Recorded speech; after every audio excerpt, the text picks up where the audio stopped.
All right, hey everybody, welcome to Livegrade Advanced.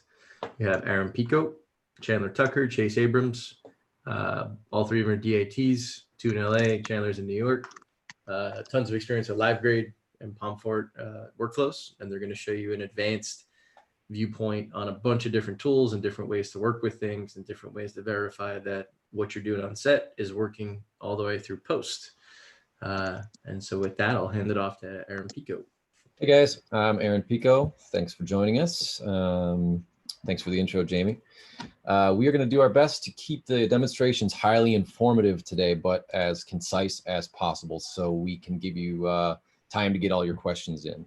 We're going to have time for Q&A, like he said, between segments. So hopefully that'll keep things in line moving forward. If you have a question, post it on the chat board. Right, Jamie? Just post it as a chat. Yeah, you can post it as a chat or raise your hand digitally from the participants panel, and we'll get to you. Jamie will get to you, and we'll get the questions addressed. If we run a little long, we can have the breaks like he was talking about. I just want to give a shout out to the Pomfort team for the latest beta. There's a lot of really useful features added, and I believe it was due in a large part to our discussions here on Zoom. So thanks very, very much to them for listening to us and working with us on this. I'll be sure to go over most of the updates today as part of the discussion. So lots to cover. So let's get going. We did a video called Livegrade Workflow Demo a while back. And so if you're new to Livegrade and you weren't with us for that demo, or you haven't watched it on YouTube, I would suggest that you do so. Today's session, we're going to build upon some of the ideas and instructions from that previous session. And today's session looks like this here, which I think most of you probably saw that screenshot posted to the forum where you have now clicked your link. I'm just going to let that sink in for a second, and then we'll get started. So here we go with the Elgato Stream Deck. This, I feel, is this, or a button tool, a multifunction button tool like this. I think for Livegrade it is essential to have. So just get one. Why do you want to use a Stream Deck? Why do you want to use this cool little thing with Livegrade? Well, you can program most of Livegrade's functions to be a single key press. You can spend less time with the eyes on your computer screen, more time with your eyes on the grading monitor and what's happening live, especially once you kind of get the muscle memory down with your left or right hand, whichever you're using for the Stream Deck. It's going to help you get powerful control over your video routing commands, and we'll get into that. And really using one of these things promotes speed and control. That's why I love it so much. Now, for the first time, Pomfort has provided a Livegrade Stream Deck profile, which is available with the 5.2 beta. This pre-built profile that they shared makes the Stream Deck actually ready to use out of the box. So if you just want to use their profile, basically plug in the Stream Deck, load up the profile, and you can start using it right away. Nearly all of the commands have been given an action button, which I'll show you in a minute. So less setup is needed to customize it to your liking. You'll need to customize still for, like, if you want to do multi-actions or hotkey switches and video routing presets, which I'm going to show all that too. And I will do a new share. I'm going to show my desktop here. So you should be seeing now my Stream Deck configuration screen, yes? Yep. Okay, great, thanks. I don't have a kind of return feed of what we're seeing, so just a little confirmation and stuff. I'll just ask for that from time to time. So this is kind of a blank window. So what you see on the screen, what you see on these little buttons is what's actually going to appear on the Stream Deck itself. It's got like little OLED, each button is like a little OLED screen. So if you want to put a key on here that's going to do something, they call that a hotkey. So I would just slide hotkey right there. Now it's going like, okay, that's a hotkey. What do you want to call it? And what do you want to do? What do you want to have Livegrade do when you push this button? So it can be, you can click to assign anything, any kind of keystroke like Option Z or Command V or Control Option Command E or something, any combination of kind of keystrokes. Also, they give you a drop-down menu with kind of all these cool, you know, function keys, numericals, alphanumerics, all this kind of stuff is ready for you. Left, right, up, down arrow keys. It's all there. So what I'm going to show you is creating, I'm going to do, for example, creating a new library bin. So what I'm going to do is open Livegrade. And let's say I want to have a function from the Stream Deck that creates a new bin in my library. This is my library. I want to create a new bin. So instead of going up here and clicking this button, using my mouse, and looking too much at the screen and looking down at my keys and stuff. So I'm going to look for what the keyboard shortcut is for creating a new library bin. So I go to keyboard shortcuts. Over here, I can search. So bin, I'm just going to search the word bin. Okay, new shot library bin. There is no keyboard shortcut for it. Okay, well, I'm going to create one then. I will click map keys. I'll click on the command that I want to create a shortcut for to highlight it. And now it's listening to my keyboard. I can type what I want. So I'm going to make it Shift B. See, it popped up right there. So now the keyboard shortcut for a new shot library bin is Shift B. Well, that's great, but I don't want to push Shift B. I want to push a Stream Deck key. So over here, I'm going to click to assign. I'm going to call it Shift, or call it. I'm going to click Shift B. I can call it new library bin, so that it looks decent in the on the button.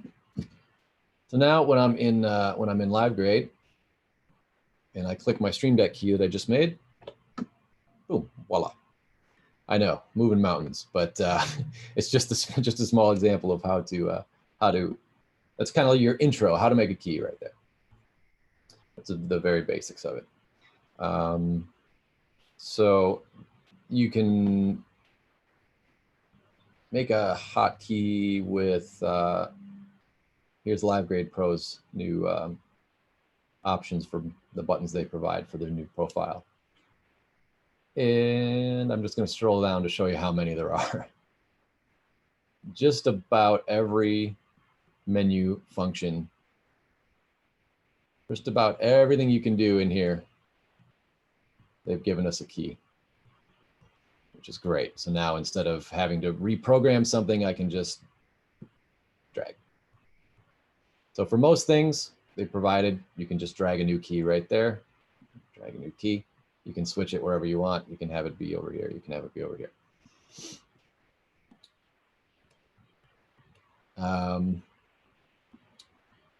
Okay, I'll show you a multi-action, and that would be somewhere you would find that.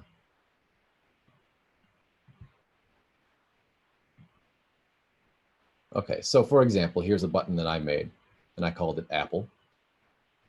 And it has 8 actions. And what this multi-action does, very simply, it adds an A to my scene number. So if I'm doing scene 35 and I want it to be scene 35A, we got the shot, we're moving on, going to Apple. Apple's up. That's why I call it Apple. So what you have to do in the global metadata is you have to open your global metadata. You have to add an A.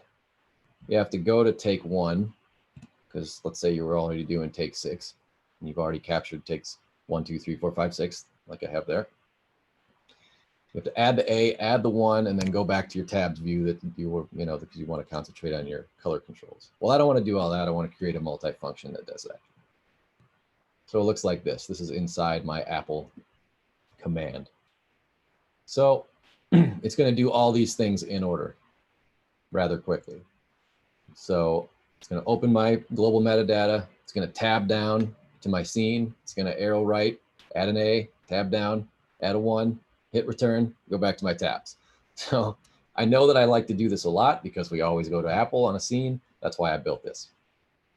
So what should happen when I go over to Livegrade, and you can see right here from my clip identifier, I am on scene 35 and I'm on take 6. And if they say, okay, we're going to Apple, okay, I'll hit my Apple button. Okay, so hopefully you saw all that. Happened kind of quick, but now you can see I'm on 35 Apple and I'm on take 1.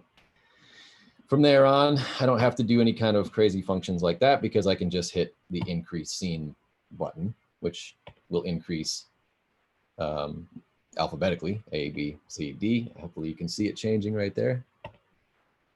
But just to add an A onto the scene, that's kind of what I built to be able to do that. Just an example of what you can do with the Stream Deck. And then I'll show you real quick a hotkey switch, which is, I have my record. I'll show you real quick. There's keyboard shortcuts for recording. There's keyboard shortcuts for recording in all slots, but there wasn't one for stop all recordings. And if you're recording the video in all your slots, you can't just hit this command function again. You have to hit a second command function to actually stop the video. So I created a hotkey switch, which is this little guy right here. And what it does is this. When I hit it the first time, it does basically a Shift R. When I hit it a second time, it'll do a Option Shift R. So it's just kind of it's like a if or, on off. If I hit it on, it's doing this. If I hit it off, it's doing this. So I just kind of created that just to do with recording video. So hopefully that all made sense. You can create folders. Where are my folders? Create a folder. So you can go, okay, this is going to be all my video routes. And I'm going to put all my video routes in that folder. You can just drag a button, hold it. Now I'm down a level in that folder. So I can come back up and you're there, back up. So this top left button always kind of returns you to the previous menu. So I'm gonna go to my top menu and I'll just talk about some of the useful keys that I use, just as an example. This is basically how I keep it for each job. I have, you can select your slots, select your library slot, select your A, B slot, update the look, apply the look, grab a still from the live video A, grab a shot from B, increase your scene and take, bypass your color, bypass your LUT, throw up the false color. These are kind of just custom little images that I added on there. It's really easy to do that. Pomfort, this is Pomfort's new color menu, which is interesting. A lot of different cool controls there. I haven't played much with them yet, but I plan on it. This is a video routing menu. So I have kind of different routes, and I'll get into that next. Copying grade, pasting grades, recording, reloading, all good things to have on your Stream Deck. Do we have,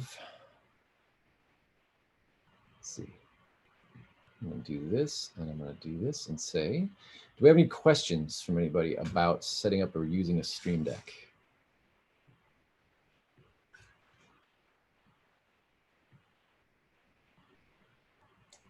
If anybody wants to ask a question, feel free.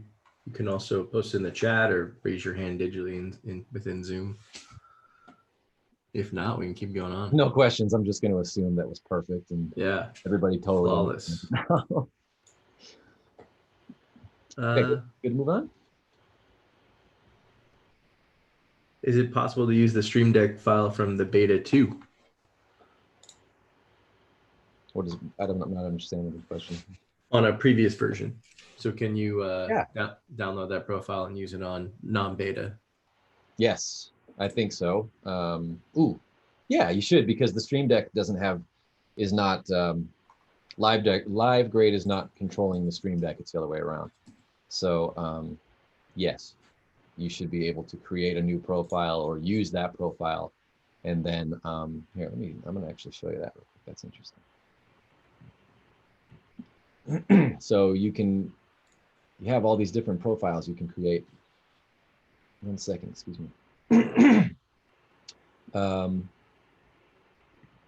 go into that menu real quick. I'll show you the preference menu. And Paul, just so you know, most of this is just all the buttons are linking to like hotkeys that you can program yourself. So the one thing you might run into is on a previous version, the hotkeys just might not be set up the way they are in the new beta. So you'll just have to retweak the shortcuts. Yeah, any way that you've customized Livegrade, if you're messing around in the beta, none of your keys have been mapped or anything. So I think once it comes out of beta, then you just do a regular kind of check for updates and it should work fine. So that's one thing that makes it tricky to share profiles with people is that the way you map out your keys on your Livegrade is different than someone else's, you know? That's true. Yep. So this is the profile here that I was using when I created it. You choose which application it's going to work for. So if I wanted to use this with non-beta, I just go find it and use it with my non-beta version. I have one for SilverStack, one for Zell, one for Finder, one for Chrome. So basically like any application you have on your computer. And it's cool because if you switch, I don't know if it won't actually show it, but if you if you could see my Stream Deck right now, if I switched like to the Finder, you would see all my buttons on my Stream Deck switch over to like that. And then when I actually activate it, when I switch back over to Livegrade, the buttons would automatically just switch to that. So it's cool. However many apps you want to use your Stream Deck for, it's whatever one is in the foreground is what is presented in the Stream Deck way. Anything else with that? Are most people using the 15 key or the 32 key? Is it just too big? I use the 15. I think most people do. I know a few people that have the 32. Too big depends on you.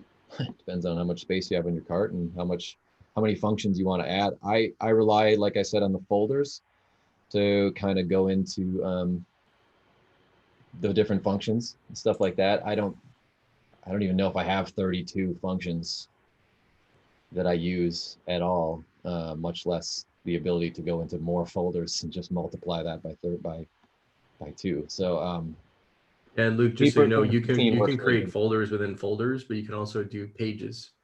So you can do like, you know, what you're seeing on screen right now, and then you can have a page up, page down button. I think it's what, 99 pages. Is that with Companion? Maybe that's with Companion, but I thought you could do it in Stream Deck. Like a third-party Companion app you can look into. I don't personally use it yet or at all, but it's powerful for. I know Jamie used it and a few other people that really love it. So yeah, so you could have 99 pages of folders within folders. It's way too much. If you have a need for that, I would be interested to see what you're doing. Yeah, then you might want to get the 32 button. Yeah. Or a couple of them. But this thing is, the Stream Deck's only like 4 or 5 inches wide by like 3 or 4 inches long. So. And they make a mini one too that is 6 buttons. Oh, is it 6? Yeah, that's good. Yeah, and I know people that have that one too. That's right. Yeah. Curtis is asking, can you run 2 and have 1 dedicated for the DP? Yeah, because right here, Stream Deck 1, you can choose which device you want to have. So I've never run 2 at the same time, so I can't personally vouch for that, but stands to reason. I use 3 at once. They work great, but I don't think that Companion supports the 32 button panel yet. I use the Stream Deck app. Companion controls everything, and also non-Stream Deck products if you have other buttons. Yeah, Curtis, just to answer your question, I did a very similar thing where I have the mini, the 6-button one, and I had it set up for the DP, and I had routing presets for him so he could look at live or log for 4 cameras. And it was totally independent of what I was doing because he was only routing the buttons or the outputs on my router that was feeding his leader. You know what I mean? So it's great to give that kind of control to a DP. How are we doing? We want to move on? We have some more we want to talk about the Stream Deck. Yes, move on? Okay. Yeah, let's move on. All right. Thanks, guys. So let's move on to video routing within Livegrade. Why do you want to video route? Why do you want to have video routing within Livegrade? Well, as the DIT, you have the responsibility to control where the video signal is going at all times, right? So the signal is coming into your cart, and you need to send it out to the rest of the set, all monitors. You always need to know who is seeing what without your own visual verification of all the screens on the set. So if you have it all mapped out, you already know that if you push that button, who's seeing what. So using the routing presets allows you to instantly send and switch video to as many destinations as your router has available with one button push. So I know Blackmagic routers have the macros and the AJA routers have the salvos, but doing it this way in Livegrade just kind of keeps everything nicely in the one app. I think using video routing presets promotes readiness and speed and confidence. So let's get into setting it up. So first thing I would do, I'm just going to share my router setup. So hopefully you can see that. Yep. So this is my AJA UI setup window for my Kumo 3232. And what I've done is for every single in and every single out source destination, I have it labeled for what it is. So these four are the log signals coming in. These are LUT box returns. This is the Demon quad out. Feeds from my deck link, video outs from the deck link going into an input. Box IOs, I don't have to explain all this stuff other than just to say, whatever it is, give it a nice little concise label, because it's going to make a lot of sense why you did that when we get into Livegrade. Also, make sure, I probably should have said at first, make sure you're on a static IP on your network. That's going to help keep it the same IP address. And then I think I can switch over. There's nothing else to show there, right? Let's see. Okay, I'll switch over to Livegrade. One moment.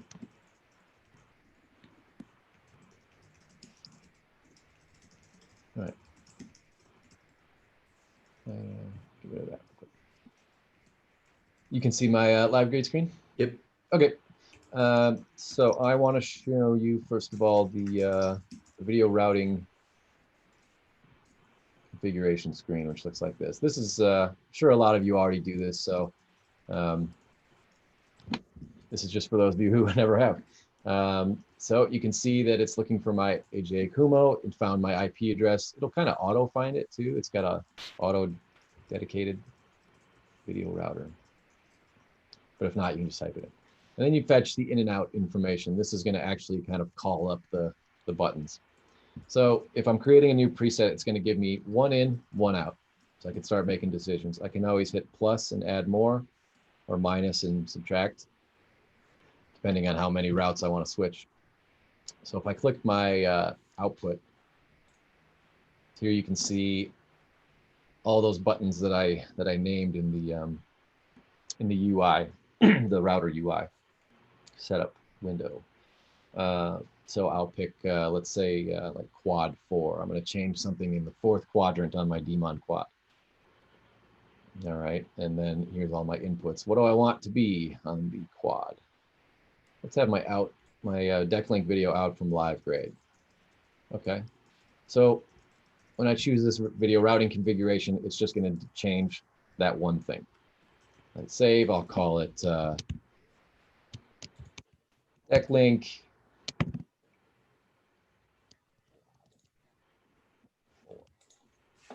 I gave it a name. There we go.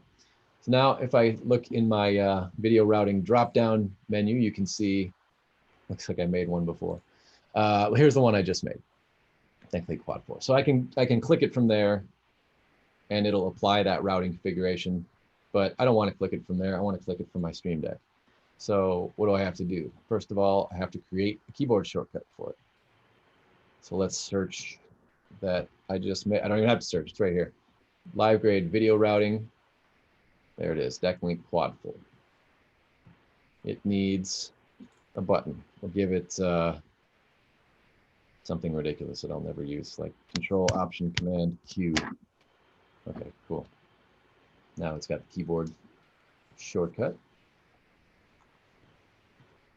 Back to my Stream Deck. Go into my routing presets here. I already made it. I'll make it again.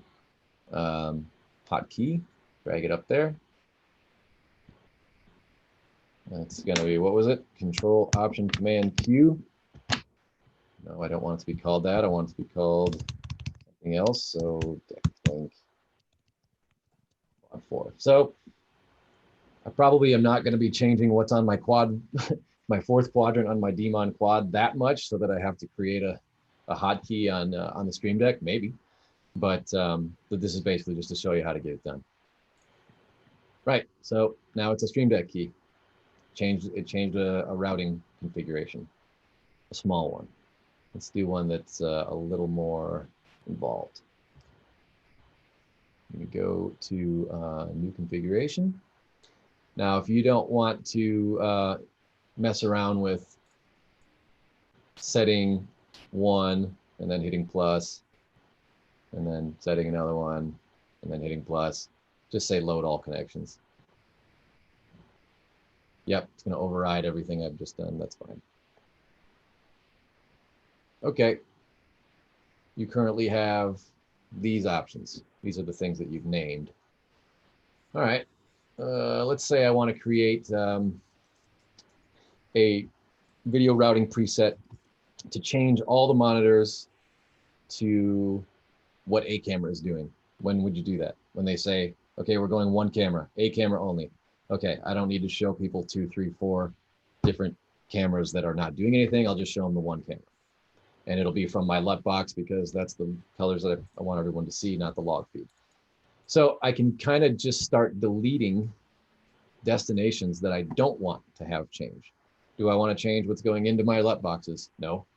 Okay, let me get rid of those. Do I want to change what's coming into my deck links? No. So you follow me. I'm just going to start deleting what I don't want to change. Do I want it to change on my leader? Yes, I do want the LUT image, the LUT box A camera image to show up on my scope screen. If it's not already, this will force it to happen. Each one of my monitors on my cart, and then I have patch 5 through 12. You could call that sound, video village, director, whatever, whatever monitors, however many monitors you have. Turn them all into, I choose LUT A, so they see the LUTed image. Except for maybe this one. I still want to see my out from my Livegrade, my video out from my Livegrade, but that's just for me. So I've customized that how I want it. Save it. I'd call it cam only. And then I would have a nice video routing preset that changes all that. I'm not going to hit OK because I already have one. And I have a B cam only. And I have one for 2 cameras. If it's A and B camera, okay, let's say I was in A camera only and I want to just, okay, we're going back to 2 cameras. One button on the Stream Deck, boop. Everyone's seeing A and B camera on the correct monitors where they're supposed to be. And I know that just from being able to look down, push the button, I know what's where. Look at my notes, see if there's anything else I wanted to mention. Can I comment on this real quick? Please. Yeah, so just to reiterate, I was telling Curtis in the chat that like if you have a separate Stream Deck, just for like, let's say the DP, you can, can you bring up that window again? You can like deselect, say you have 32 inputs and outputs, you can select just 2 ins, 2 outs, And when the DP presses like ACAM log, they want to see that on their leader. You want to see this? This is the window you want to see? Yeah, exactly. Like they're now not changing your entire routing config. They're only changing discrete connections that you give them. So it's awesome. It's a really great way to just let them route. Like if they just want to see on their leader, like A log or A LUT, B log, B LUT or whatever, or even a quad split, like they can control that on their own and they don't have to ask you to route stuff. So it's awesome. It's a great little tool. I have a tool, I have a function for, I don't think I actually have it in this beta version, but I have a, if you want, it's kind of fun. This guy, it's my kill them all function. So if I just want to kill all video from all monitors right away, it just routes all my destinations to something, a source that's not getting any video. So everything just goes black. You can imagine all the uses, all the fun you could have with that. Spontaneous nude scene. It's your responsibility to make sure that everything gets back to routed the way it's supposed to be. Okay, questions on that? Questions on video routing within Livegrade?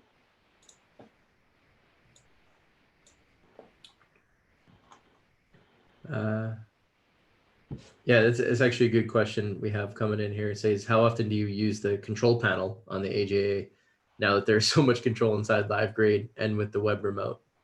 Increasingly less, Yeah. I would say. I used to have it kind of on my cart in a place that was very prominent, like right up underneath, like, you know, top unit of the rack, where I could just kind of reach my thumbs down and start going to town on switching routing. But now that I don't need to very much, it's less prominent. I can move it down a ways. I definitely still use the control panel without a doubt, but not as much.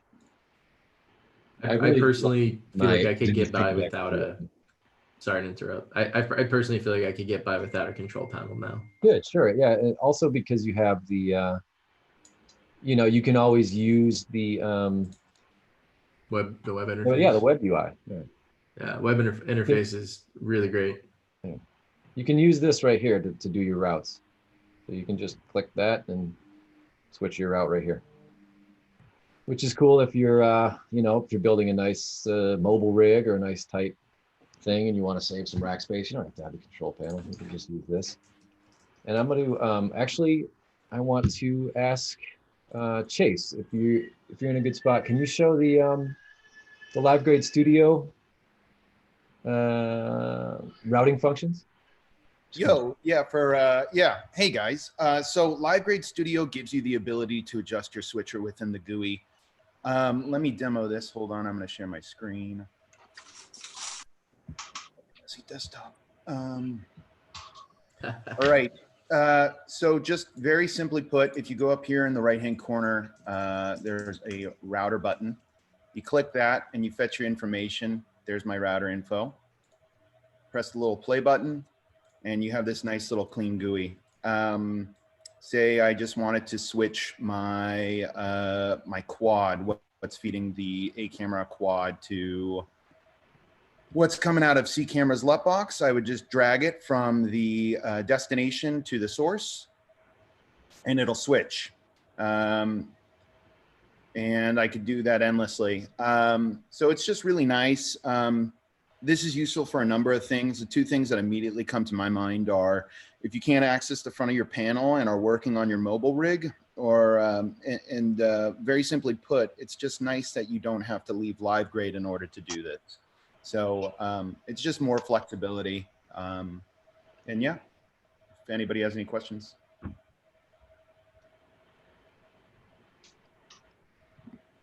Jamie, how we doing? Any more questions on that? I think we can move on. Yeah, let's do it. Let's move on to revisiting stills and video capture, and Mr. Chandler Tucker is going to take it from here. Yep, I'm gonna grab control here. All right. Patrick Renner, pay attention. This is for you. I'm listening closely. All right. So let's talk about grabbing stills and video within Livegrade. So what are the benefits of taking stills and video? So it provides you with continuity throughout a scene, throughout your day, throughout an episode, throughout an entire season, or whatever sort of project you're working on. For example, a commercial or something like that. So the beautiful thing about this is that you can pull up references to either match location to location, if you're making transitions from one scene to another, or if you simply just want to keep color and lighting continuity as you move throughout a scene. The other really nice feature about this is that you can actually go back and grade your files after the fact. I personally work with a lot of DPs who halfway through a scene will change their mind on color, or maybe they'll want to make some adjustments to the whole contrast of the scene. You can just simply go back and rematch your previous shots to what you're currently doing. Also, if you run into a situation where the lighting changes due to weather or time of day, you're just running out of daylight, and you just can't make your current shots match your previous shots, you can always go back and match your previous work to what you're currently shooting.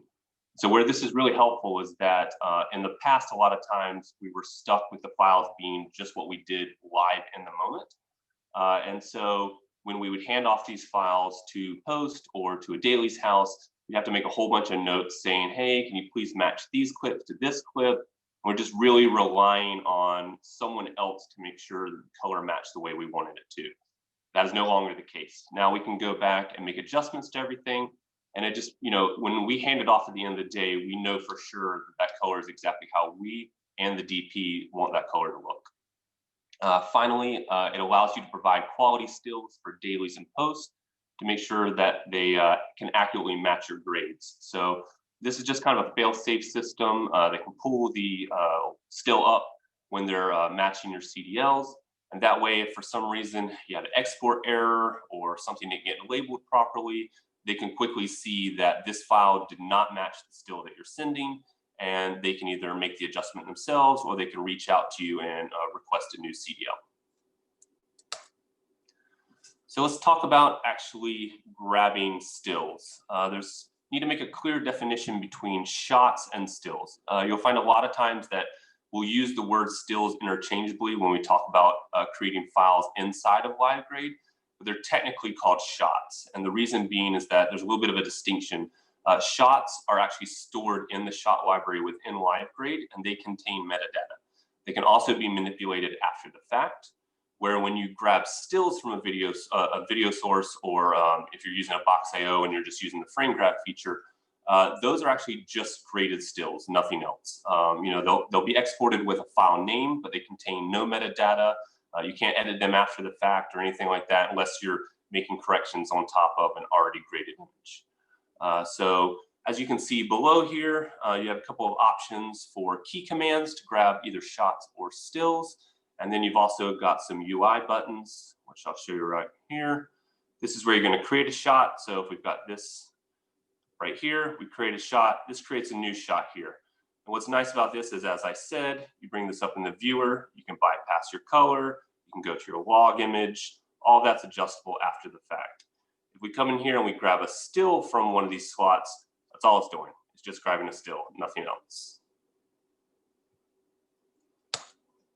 So next we want to talk about recording video. So the benefit of recording video is that you have a lot more control than when you're just grabbing shots.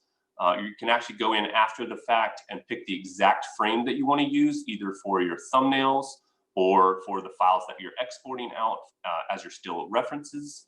As you're just sitting there trying to grab shots on the go, a lot of times you might grab something where someone just isn't looking that great, or maybe there's some motion blur or something like that.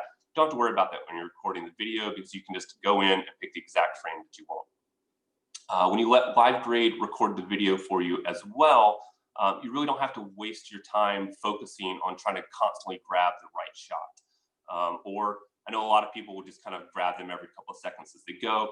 But again, you're not having to focus on that. You can focus all of your attention on your monitors. You can focus your attention on making color correction, watching your scopes, all the stuff you really should be doing. You can just leave Livegrade to record the video for you. The other key benefit is going to be that instead of filling your folders with hundreds or thousands of random shots and then having to go through later and pick out the ones you like. You're just going to end up with a couple of video files, and then you can pick everything you want from there. So something to note when we're recording video is going to be your global metadata field here that Aaron briefly spoke about. So if we're going to be recording video, we want to make sure that we add the take indicator so that you're adding takes to your metadata. Otherwise, you're going to end up with a bunch of files that say take one, and it's going to be really hard for you to note the difference between the takes. So you want to make sure that you include that. Currently, Livegrade does not increase the take number for you after recording is done. So you want to make sure that once you finish recording a file, you just increase your take number. Do keep in mind that if for some reason you start rolling and you've forgotten to increase any information, it's not really a problem, as Livegrade does not store any of the information until the file is completed. So you can go into your global metadata and make adjustments to any of this information while the file is being recorded. You can also, if for some reason you just absolutely forget to increase the take, or maybe you get surprised and the camera assistants lettered up and didn't tell you, you can always go here into the metadata itself and make adjustments after the fact to any information that you need to. The only thing you do need to keep in mind is that Livegrade, when saving these video files, saves the log files based on the clip identifier that you set up. So when you're setting up your wildcards, just set that up to a clip identifier that makes sense to you.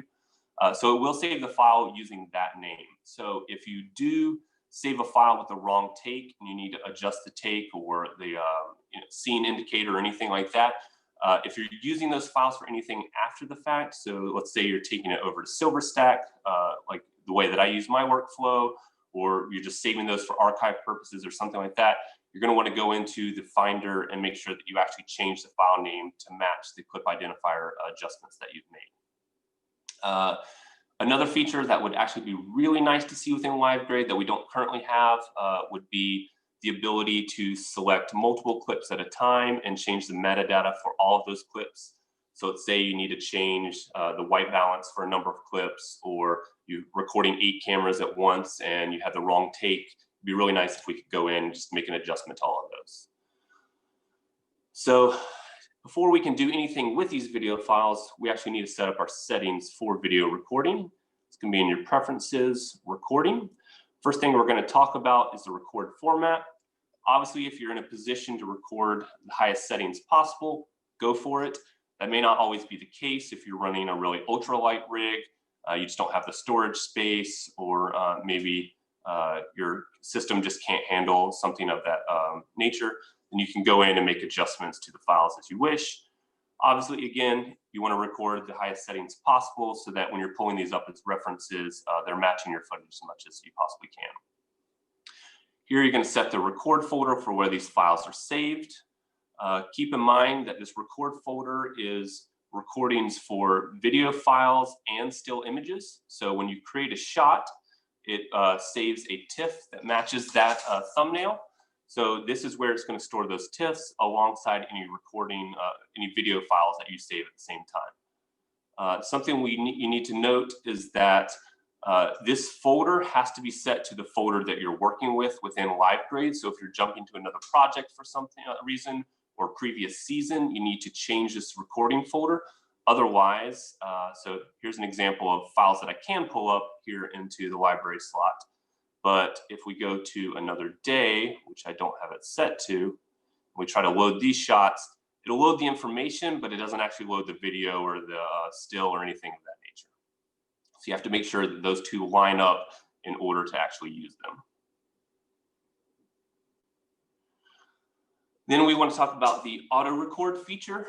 If you're lucky enough to be in a situation where you're actually able to receive the record flag from the camera, then you can use this trigger behavior to actually do the recordings for you instead of having to press the record button yourself.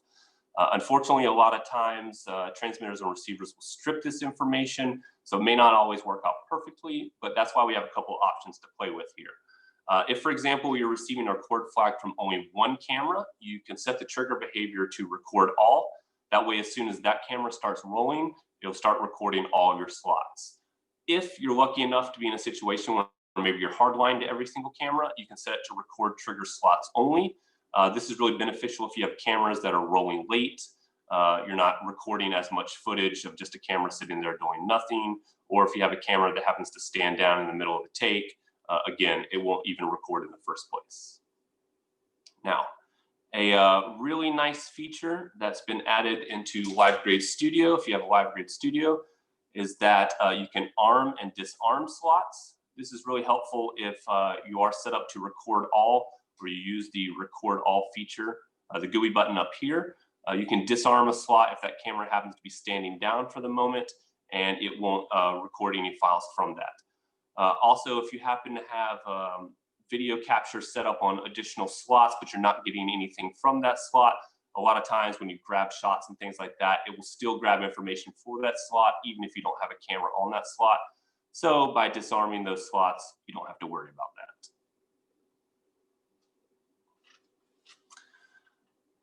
Let's see, all right.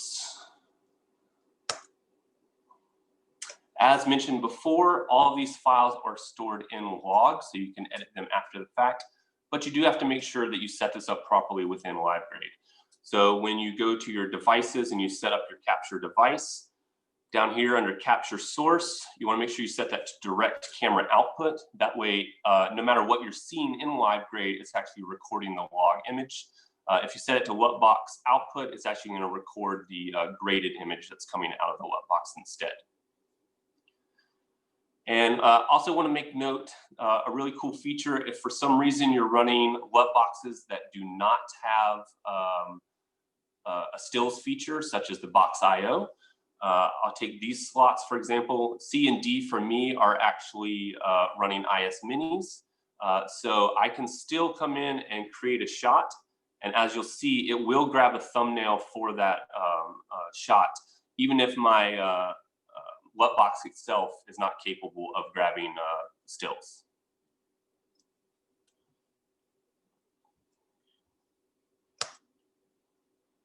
So let's talk about a couple of video in and out devices. So there's a whole bunch of products available on the market. These are just a couple of options we wanted to discuss. The first one here on the left is the Blackmagic Decklink Quad 2. This is what I'm currently using. It is a PCIe card. So you either need a slot within your computer or you'll have to run an external chassis to run this card. It can be either AC powered or 12 volt, depending on the setup that you have. The really nice thing about this card is that it has 8 bidirectional connections. So you could technically have 8 inputs, you could have 8 outputs if you need that for any reason, or any combination of the two. Most of the time I'm running 4 inputs, 4 outputs, and I have various different programs that I use that are hard set to those outputs. So I don't have to constantly switch my card to the different program as I go into it. But the really nice thing is that if you're working on a big production, you can record up to 8 recordings at once. Next, we have the AJA-IO 4K. This is a nice self-contained device. It connects via Thunderbolt 2.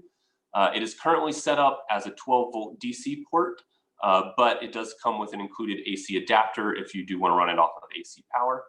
This device has 3 inputs and 1 output.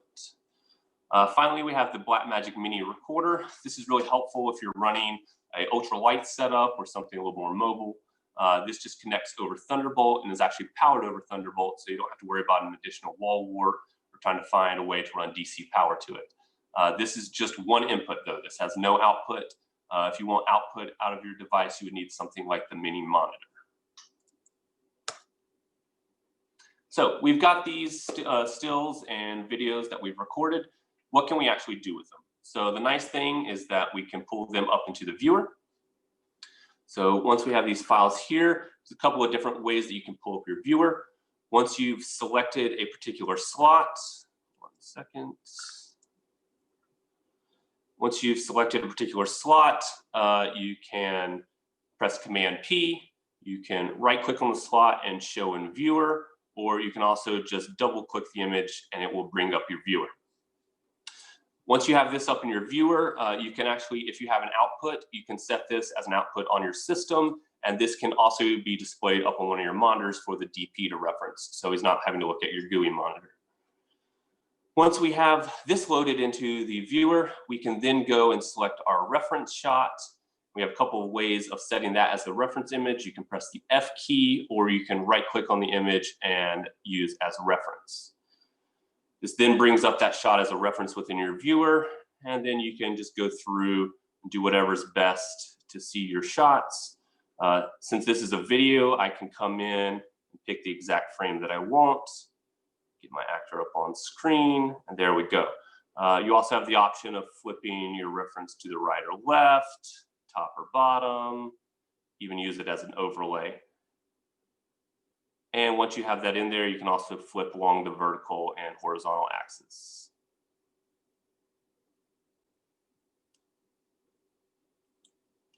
So why is this important? So what you want to try and do is you want to try to anticipate your DP's needs and have these references up and available for them before they actually ask for them.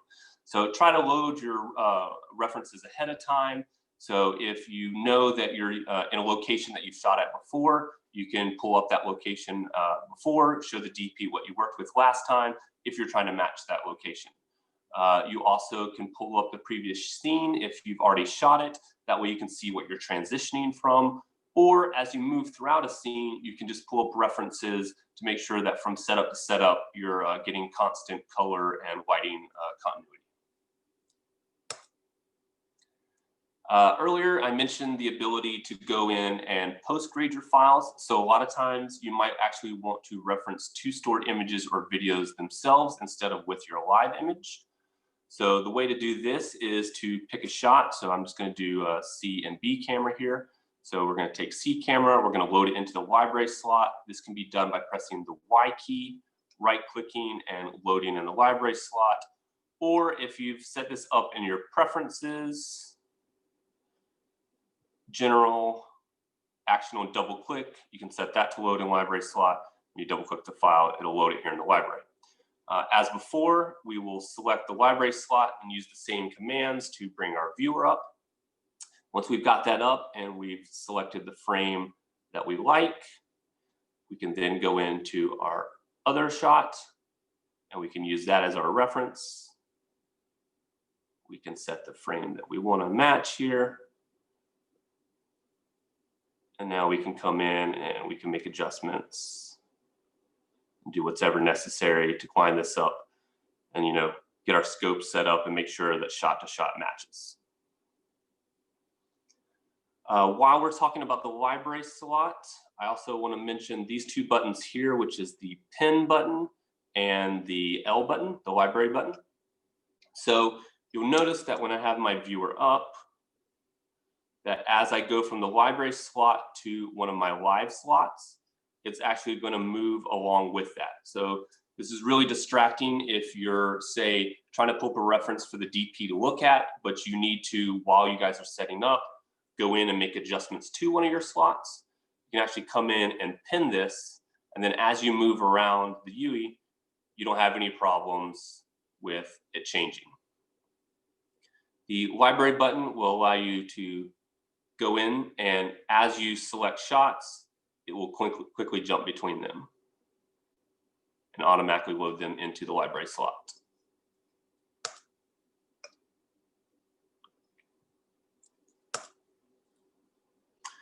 So as mentioned, you can do post grading via the library slot. So you can come in here. Once this is loaded in the library slot, you'll see that you have all of your controls just like you do with a live image. So you'll see that color changes as I move between the slots. So I can come into this shot, we can make some adjustments however we see fit. And once we have something that we like, we can then update the shot, or we can create a new shot from there, which will create ourselves a new video file. You can also go in if you want to make adjustments to something and create versions for a DP. You can come in and duplicate a shot, load that in the library, make your adjustments as you see fit, update that shot, and now we have a new version of that shot. And as mentioned before, once we have our viewer up, you can select your library button and then just quickly jump between your different versions for the DP to look at and make a decision as to what they would like to move forward with.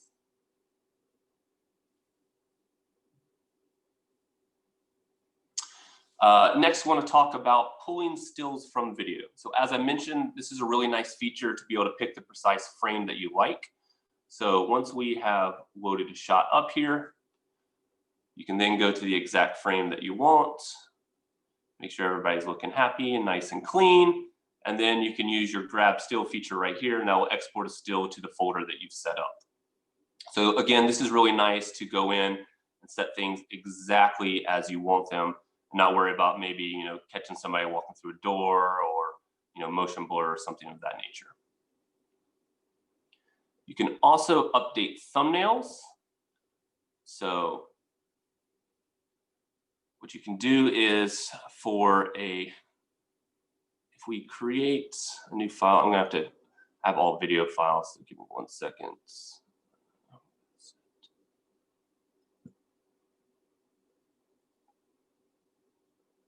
Okay.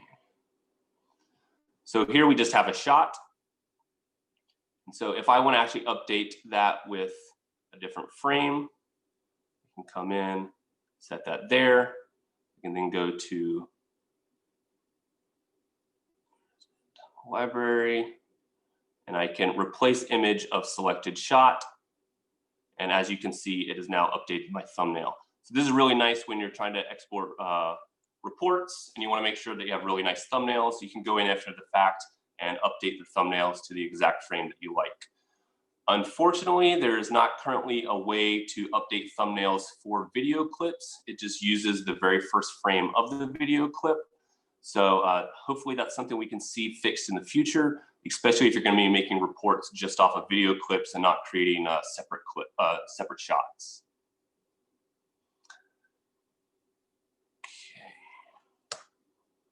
Okay. So that does it for capturing stills and video. Does anybody have any questions? Yeah, I've got one here for you, Chandler. On a typical production day, how many terabytes or gigabytes of video do you typically amass in a 2-camera shoot? Let's see real quick. So this day, for example, 2-camera shoot, I was looking at about 380 gigabytes. I'm currently running a 16 terabyte RAID with set in RAID 0, and I get somewhere between 4 and 5 episodes typically. That's based off of 2 cameras with, I'd say, 1 to 2 days an episode with a 3rd camera. So, again, it's going to depend on what your setup is, how much storage space you have. But using ProRes 422 HQ, you're looking at somewhere between like 300 to 400 gigs a day based on average shooting. Again, this is for episodic, so things will clearly be different with features or commercials. For sure. Thanks for the update. Yep, no problem. Do you ever record like ProRes proxy just to try and get the file size down? I personally have not, no. Again, I just really want the best settings possible so that when I pull it up as a reference, that image is as close as possible to what's coming out of the camera for me. Could you just show again the video pin function in the library slot? Yeah, of course. Yeah. So here we have the viewer, and if I have this pinned, we have this video up in the viewer. So I'm using this shot as a reference for my DP. And then, so as a camera is setting up, I may want to come into a camera here and make some adjustments to the color on that end. But as you can see, as I'm sitting there doing things, making adjustments on, say, my left monitor, my right monitor still has this pinned image here in the viewer. If I unpin, this is now going to follow the slot that I select. And one more thing, would you mind talking about, again, like the importance of log video, like recording log video on your side and log stills, and why you think that's helpful? Yeah, absolutely. So it's really important to try and make sure that your ACs are sending a log signal out of the camera, not a Rec 709 image. I know a lot of them want to be able to see Rec at their monitors, they can pull focus. But if that's the case, then just try to find some way to add a LUT box to the mix, or hopefully they've got a receiver that can just add LUTs on their end. or a lot of people I know are using monitors now that you can load a LUT into the monitor. But you want to make sure that at the cart you are receiving log. Again, that just gives you the ability to go back after the fact, and we're sitting here, we're actually working with a log file. This is a log video file. So if we again go to our hard drive here,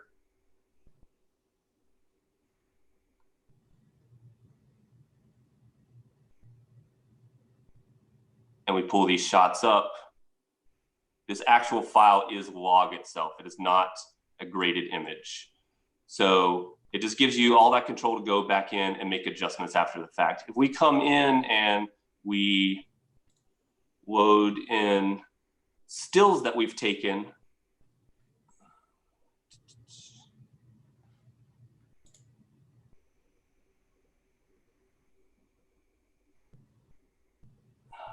oh goodness, okay, there we go. If we load this still, there's nothing I can do about it after the fact. See, no matter what I change settings-wise here, it's already graded. So I mean, I can make adjustments based off that grade. Sorry, Chandler, we're looking at your desktop screen right now, not your. Oh, really? Okay, sorry. Guess my connection is running a little slow. I apologize. And my computer just got kicked off. All right, fantastic. Sorry, guys. Give me 1 second here. There's a question to talk about exporting stills and how we can get both log and graded, so that you have that reference. Yes. 1 second. Sorry, guys. Yeah, all good. If anybody has any other questions too, feel free to put them in the chat, or we can unmute yourself and get your questions answered. Hey guys, question for you. What are you guys using for recording video on like a 12-volt mobile rig for like multiple cameras? Is there any, are you guys like actually getting your Blackmagic quads to work over 12-volt, or is that just too much wattage? I'm not personally set up with DC power yet, so I can't answer that question with the Quad 2. I'm still running off of AC power, but I'm hoping to fix that soon, so maybe I can answer that for you. But currently, I do not have DC power, but some of the other guys might be able to answer that. Yeah, the IO 4K works on 4-pin power for 12-volt XLR. Quad Duo 2, it works in a 12-volt Thunderbolt expander, and it's pretty easy to adapt that power cable over to something, 4-pin to, I think it's a Molex. Nice. But then in terms of storage, I think like the Samsung T5 or T7s are probably like a pretty great thing. Of course, when you go mobile, record it on there and then bring it back into your main library. For sure. Awesome. Thank you guys.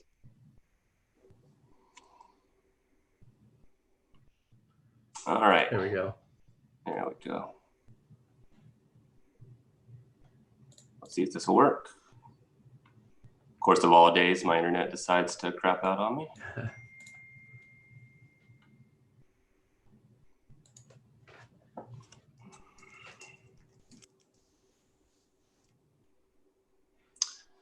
Well, guys, oh, there we go.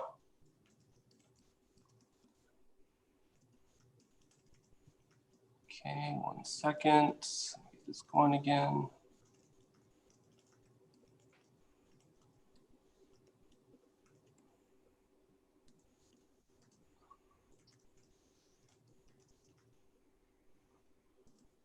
Okay. Good old technical difficulties. There we go. All right. Are we seeing everything now? There we go. Lovely. Okay. So I apologize, Jamie. What were we discussing when I lost connection?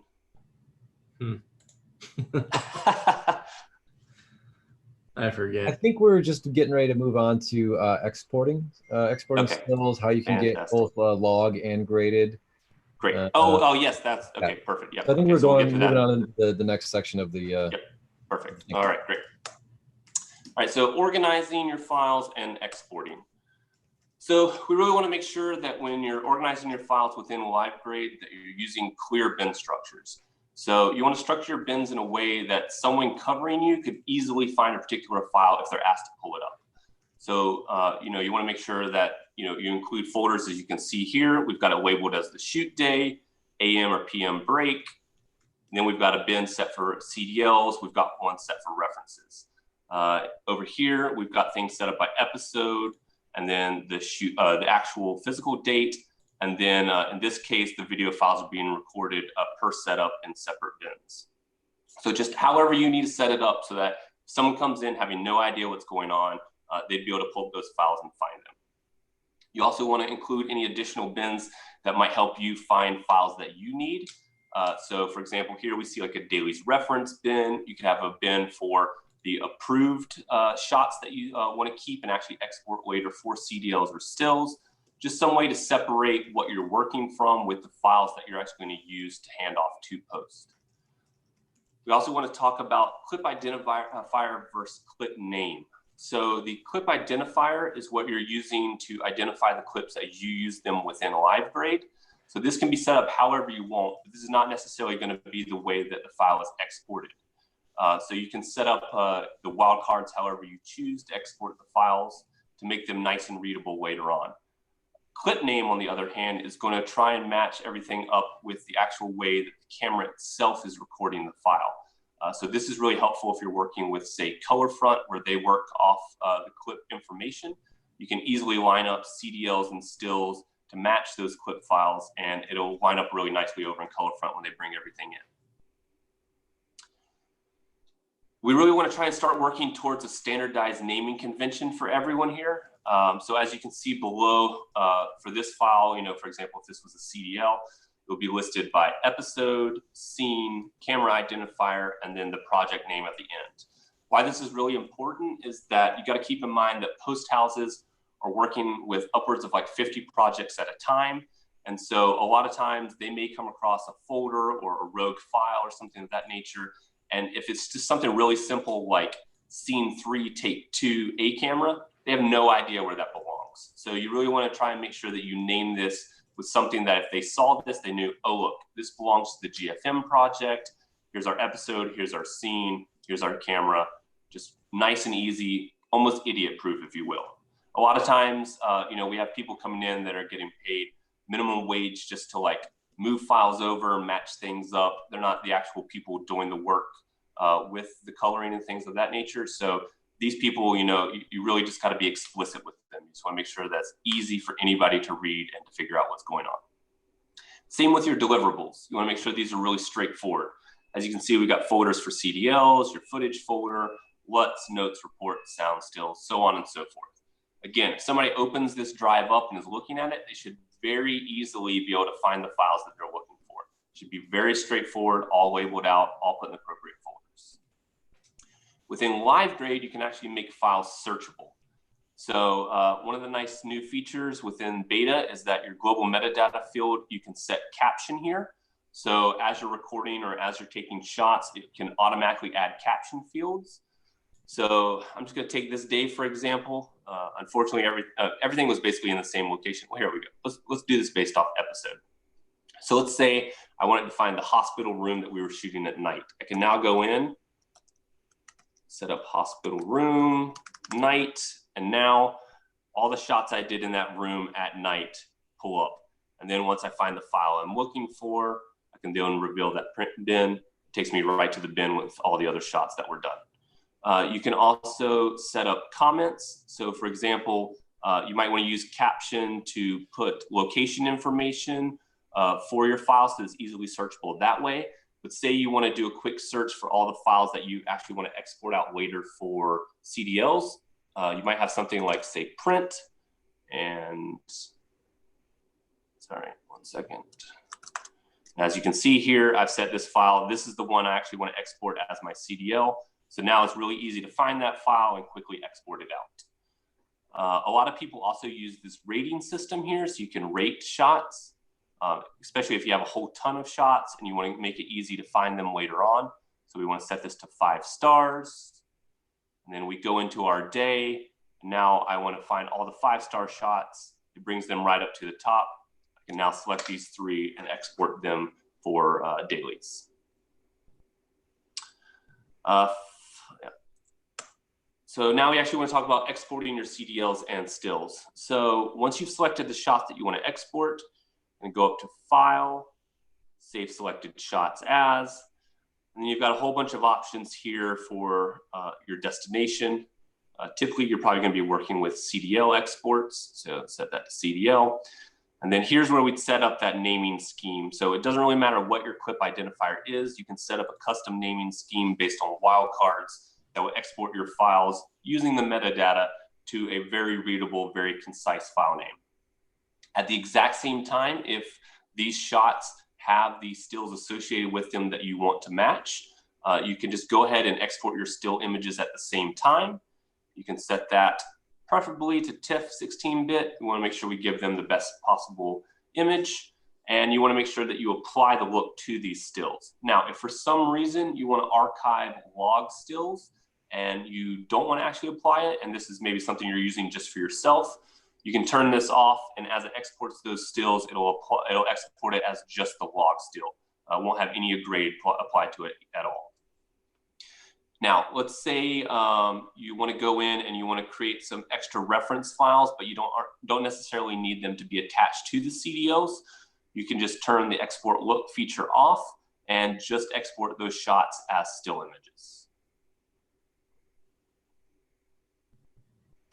Hey, Chandler. In the event that you're working on a production that maybe doesn't have a clear post-grade workflow yet, you can export what's called a look package. Exporting a look package will export those files in every conceivable format that Livegrade is capable of exporting out.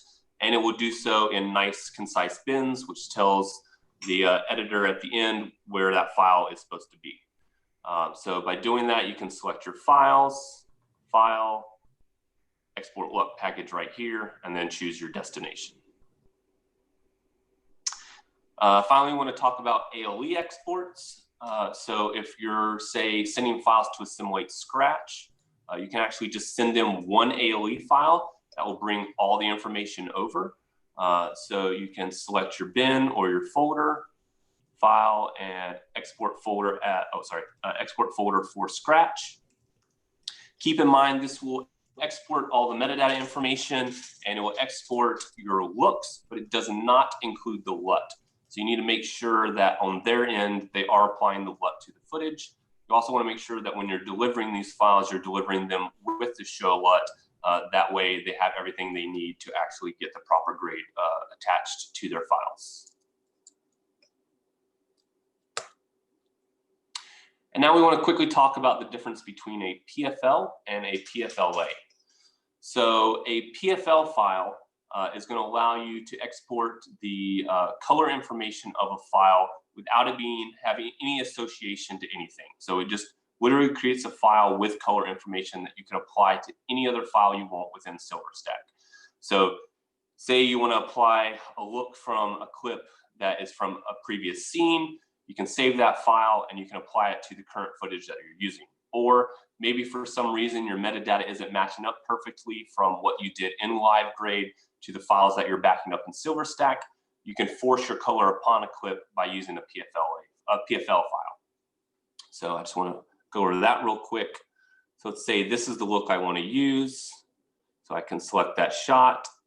We'll export that. Let's see, hold on. We will save that selected shot as. We will go with a PFL here. I'm going to save that to the desktop. Now I can go into SilverStack. We can go to our color page, file, import, PFL. There it is. And now this is added in as a look over here. And then all we have to do is right click, apply look to selected clips. And now it forces all that color information. So every node that you have over in Livegrade, the 3D LUT, everything is already applied in one nice little file. So you're not having to load CDLs in, then load your LUT in, like say you would do in Resolve. You know, it's just one nice, easy step. Now the real benefit here is going to be your PFL file. So if you happen to be working with a lot of clips at once, you can export this bin as a PFLA. Save that bad boy. Come back over into SilverStack. We're going to import, no, we're going to add clips to the library. Now you may do this either by backing up footage, or in my case, I'm just going to choose recordings that I had from within Livegrade. So we're going to add those new files.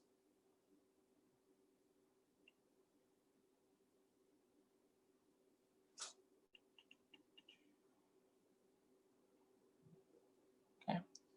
And as you can see here, it's based off of the clip identifier that I had over in Livegrade.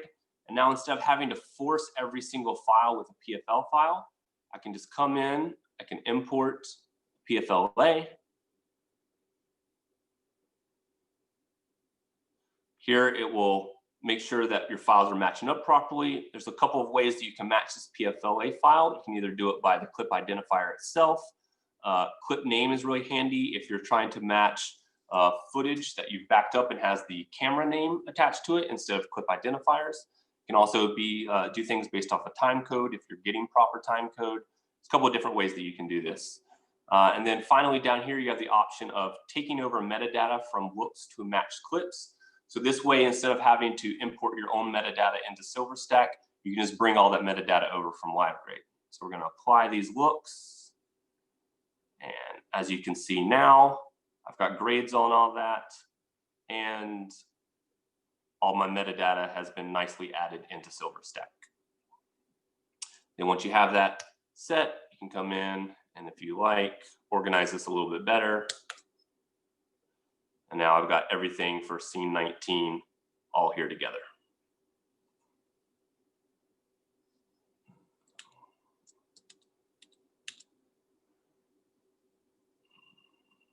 Okay. I seem to have lost my presentation.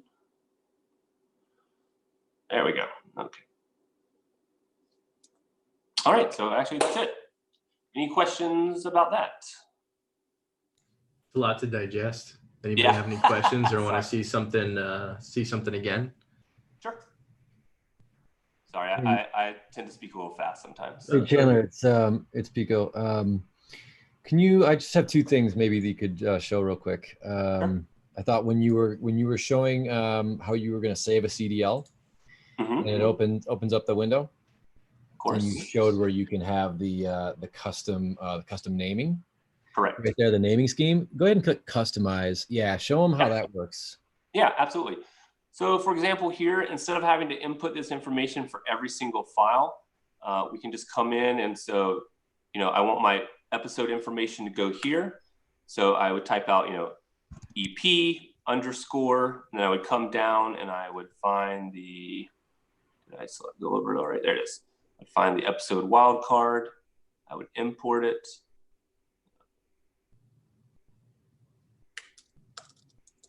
And then now, when it exports those files, Livegrade is actually going to find the episode information based off of the metadata you had up here in the shot library, and it will insert that information into the file name.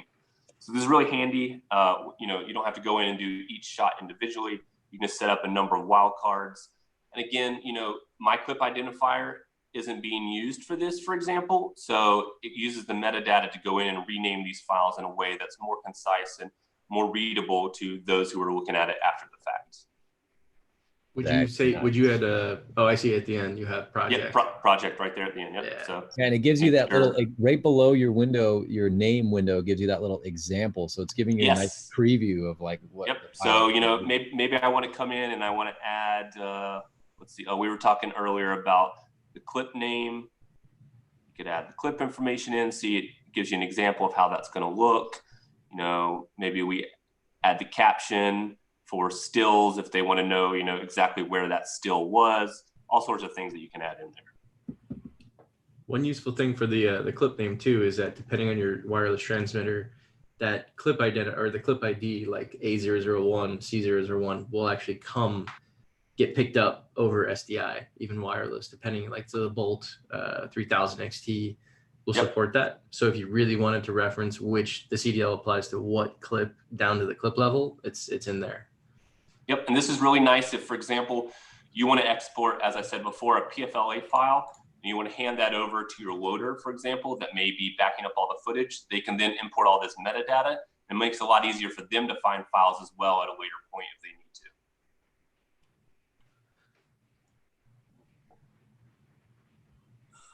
I don't have the chat Chandler, window. I have a question real quick. Sure.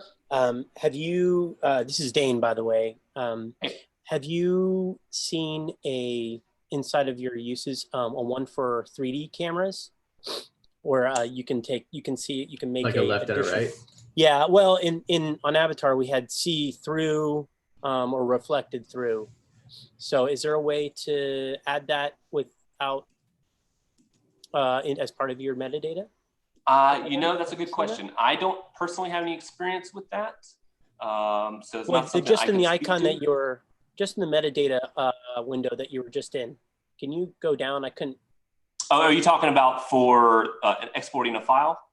Correct. Oh, So okay, every time we create a look, we have to add which camera it is, and I didn't see that in there.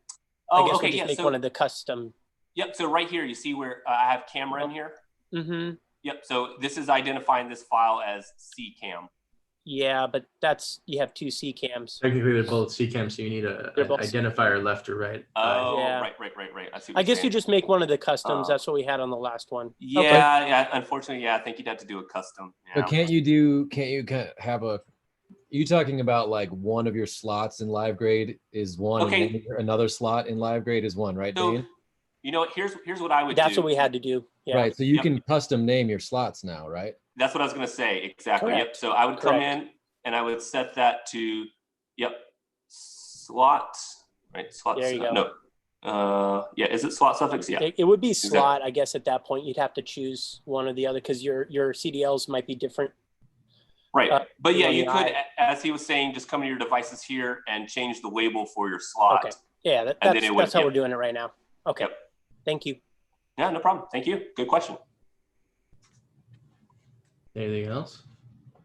I was going to just suggest it doesn't have a whole lot to do with exporting files, but just while you're talking about all the metadata and all the ways to see stuff, yes. Could you just kind of quickly show them the global metadata options that they have, and then after they see that, show them the new search smart groups and how it looks at your global metadata to organize.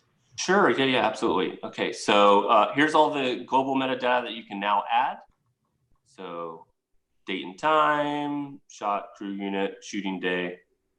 Some of the episode, scene, and take was kind of what you were working with before. So it added a lot of new features. So your smart groups, you can come in and you can set this up, and you can set this up by, set information by episodes.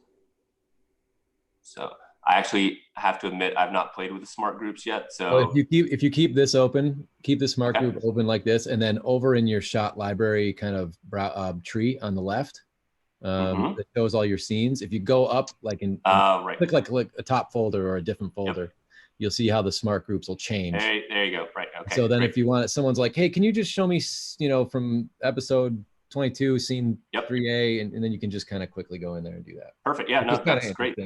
It's helpful maybe for recalling.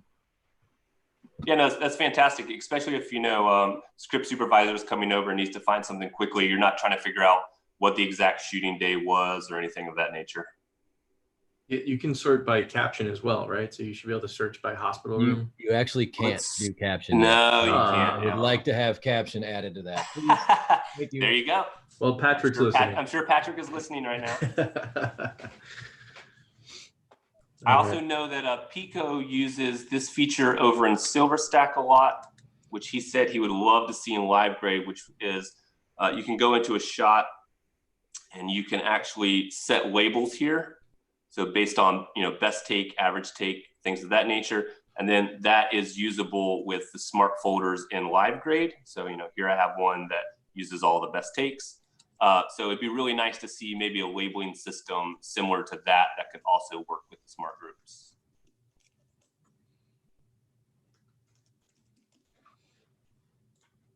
Smart groups are the missing link for sure. Absolutely. Organization is key. So the more organization we get, the better. And then this will also port over to the Shot Hub, which we will show you guys in a bit. Absolutely. Yes. I believe Aaron's talking about that next. Yeah. Is there anything else you guys want to see in Chandler's setup? If not, we can move on. Okay, fantastic. Thanks, guys. Smart groups are not in Silverstack, but I assume they'll probably be there soon.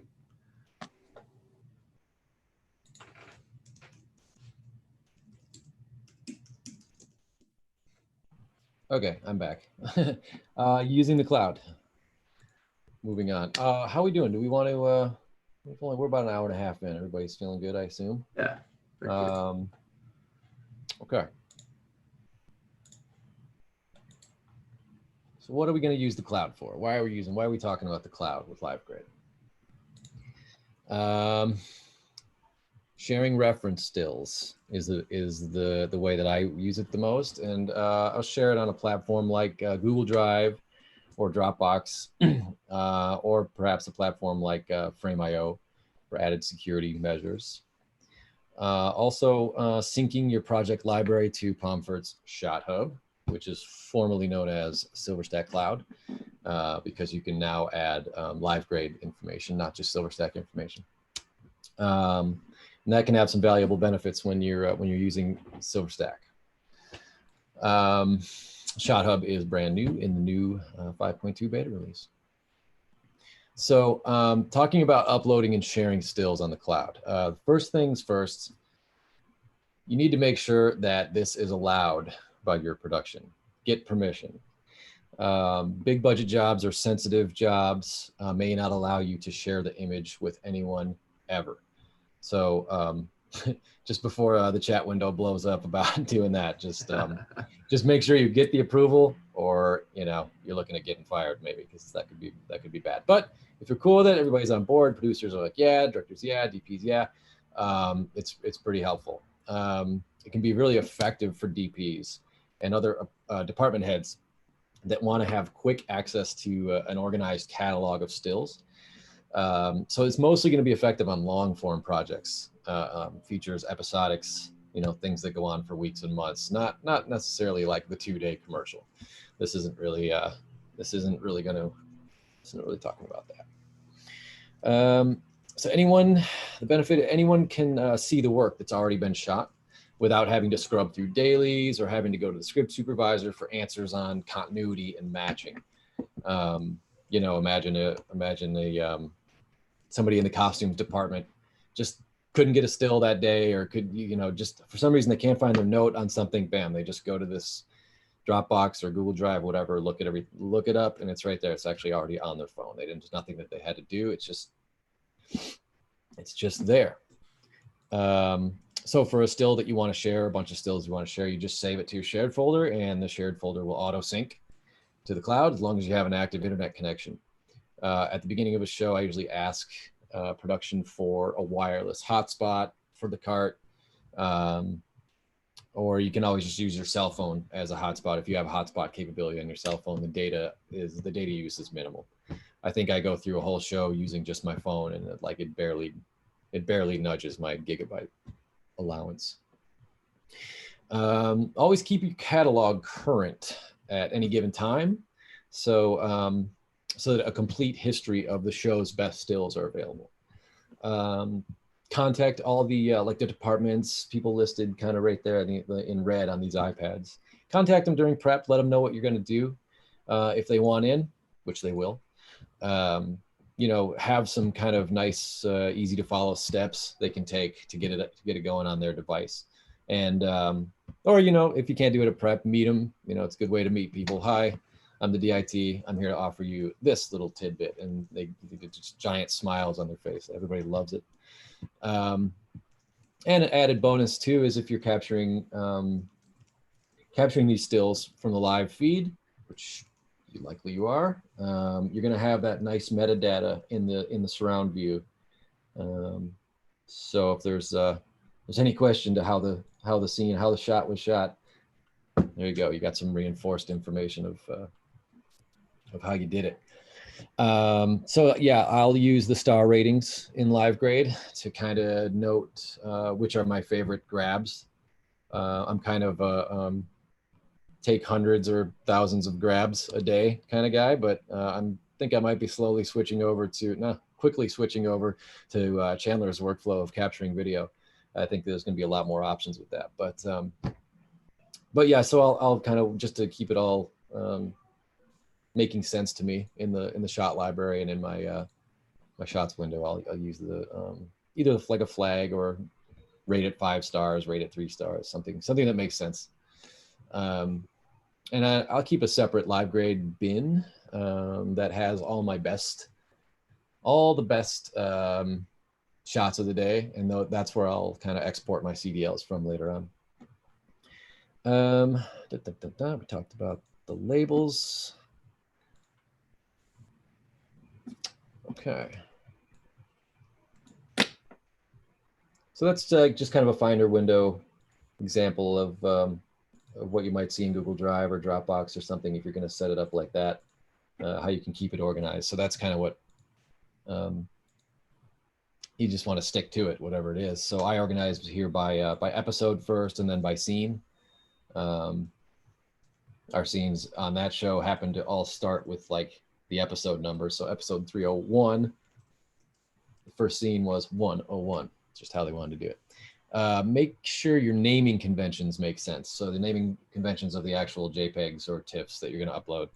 I think I have here, I have scene _ cam and then the camera letter. So what they see on their phone is going to look something like that. So you can see the benefit, but there's also there's a responsibility too that comes with it. If you're going to start doing it, you got to do it always. I don't find that it's not super hands-on. I'm not spending more than a couple seconds a day just saving stills to a shared folder or something. And so you're telling a story with the clips, right? You want to have the key frames, things that are in focus, shots that show, the best lighting choices. You got to cover you want to cover every setup of every scene. So even if it's after the fact, like there was some remote camera or there was a camera you couldn't get the live feed from, an iPhone, a GoPro, something like that, people are still going to want to see that represented. Customize this, however, whatever makes sense to you. Customize it as necessary so that you're adding as much value to the show as possible. All the shows I've done this for, the response has been really tremendous, like I said. Also, you probably want to mention to people, the people that would want to know that what they're seeing here is just what the color decisions were on the day, on the shoot day. It's what you grabbed. It's the best. You're making it look as best you can, but it does not reflect a final color by any means. There could be, colorist decisions later on down the road, and this is just kind of as we do it on set. So it's really just for the people working on set to help them get through the show. Right, next I will talk about Shot Hub. Welcome to Shot Hub. And this is all just demo type stuff. So I'm going to switch over to Livegrade. Just one moment.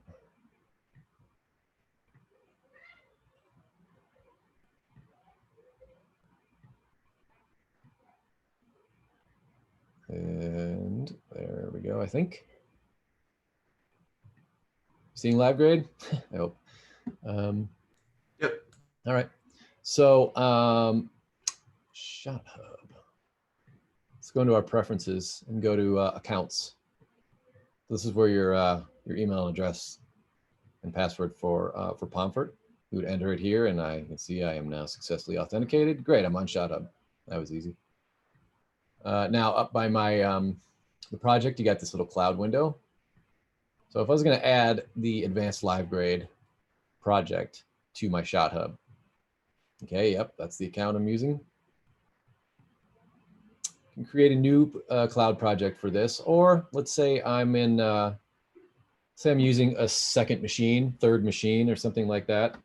Maybe I have somebody from the second unit coming to use their own gear. They can add to another project that's already been made. So maybe I'm already working on this show called Advanced Livegrade. Somebody else comes in, I want their metadata and stills and all this stuff. They just come in here and choose this, and they can start uploading. I think they might have to log in with the same account to do it. In fact, I know you would, but that's not too big a deal, I guess. I'd hit next, and of course I'm going to upload thumbnails, and I would hit start upload, and it would start syncing as long as I have an active internet connection. I'm not going to do it just because I'm going to show you one that I already have, and I'll show you this project here has already been syncing with my my Shot Hub. So you can see, yep, I've included thumbnails, and last upload is right now. It's just synced. Got a check mark on the cloud.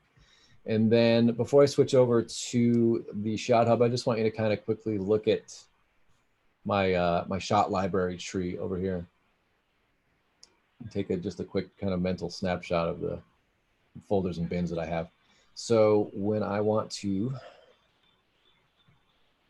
one moment, I will switch your screen over.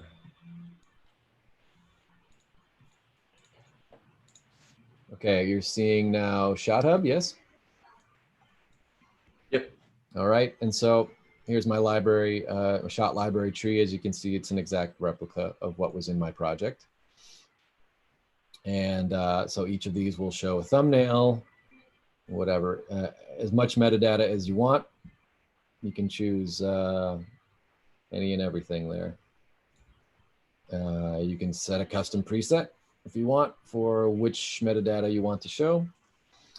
You can show a little bit larger still here if I click that button. Now it's just uploading the thumbnail, the really small thumbnail. So it's not uploading a nice, you know, big 16-bit TIFF or something like that. So it's not going to look amazing if I try to go full screen, but it is going to show me what we shot. I can, is it, I'm trying to see if, forget how I can, there was a way I can kind of get rid of this, but I'm not going to worry too much about it. It's on the far right side. Far right? Am I, my window's too small or something. Anyway, so I don't know, for each shot here that I click, it can show me all my metadata. And then if I click here, it can show me all the grading information. All the nodes are represented, what my LUT was, SAT, CDL, whatever you had going on. Staring at that information is interesting, but not really having anything to do with it. I can't really do anything with that. I'm not going to like write down individual numbers and email that information to post. So it would be really good actually to have the ability to kind of download my CDLs maybe from this interface. You could see how that would be useful. Super useful. Yeah, maybe even being able to adjust the look. I'm not sure exactly how they can implement that, but just a suggestion. Yeah, speaking to that, Pico, there's been a lot of times where I've run across a situation where the loader, for some reason, forgot to copy over a CDL folder or something of that nature. And so once it got to post at the end of the night, they were like, hey, we don't have the CDL file. So it'd be really handy if you could just download those directly from Shot Hub. Agreed. So what can I do with this information? One very cool thing that we can now do with Shot Hub. If you're using SilverStack, not sure what versions of SilverStack it works on, maybe all of them. I'm using SilverStack Lab. And I'm using the new beta as well. This is a new feature with the beta. I'm going to switch over to SilverStack now and show you what I'm talking about. Okay, you're seeing SilverStack, right? So because I am syncing see my project here, Corporate Season 3. I synced up a Corporate Season 3 Livegrade project to the Shot Hub. Now I can essentially access all that information in SilverStack as well. Chandler showed you in his workflow how you can use the PFLA file to kind of auto match looks. This kind of takes it a step further. So now we can import match Pomfort looks from Shot Hub. All right, so if I have, here's corporate, it found my project. If I have a bin set up that's, just has the CDLs, my favorite CDLs, the ones that I actually want to use, with some metadata attached, or maybe if I'm using, like Chandler did, the clip look identifier. So just to show you how this works, you can hear in SilverStack, here I am in day 28. So I just selected B camera roll 110. You can see there's no look supplied there. So I'll just click the bin that I know has all my favorite CDLs and hit fetch. So it's searching now. Search my Shot Hub project, and it found many good things. So I'm telling it to look by episode, scene, shot, take. So it found clips that are these scene numbers, these take numbers. It found those mostly because I have already synced sound with the sound mixers files. So that auto-populated that metadata. So that's all there. So it found all that. I'm getting blue check marks across the board, which means, yep, all those clips that you want to match looks, we got to look for you. Great. And same thing, I can take over metadata from what I used in Livegrade as well.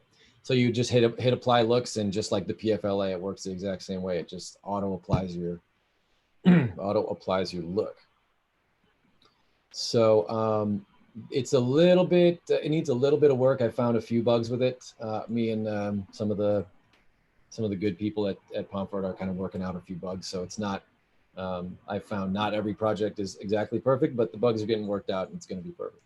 And I think I'm going to use it a lot, actually. So this is, just look at my notes. There's a good question if this is supported in SilverStack XT or only lab. Don't know. Patrick? Patrick, do you want to comment on that? There he is. Hello, everyone. That would be, I'm not 100% sure because we had some back and forth on this. I think if I remember right, then the look matching functionality is in all of the SilverStacks, or at least in XT and Lab.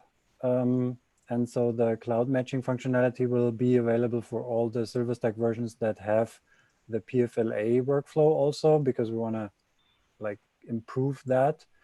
So, but I can't recall exactly. I need to look that up. I will get back to the chat or later. I will know then if it's available in SilverStack as well.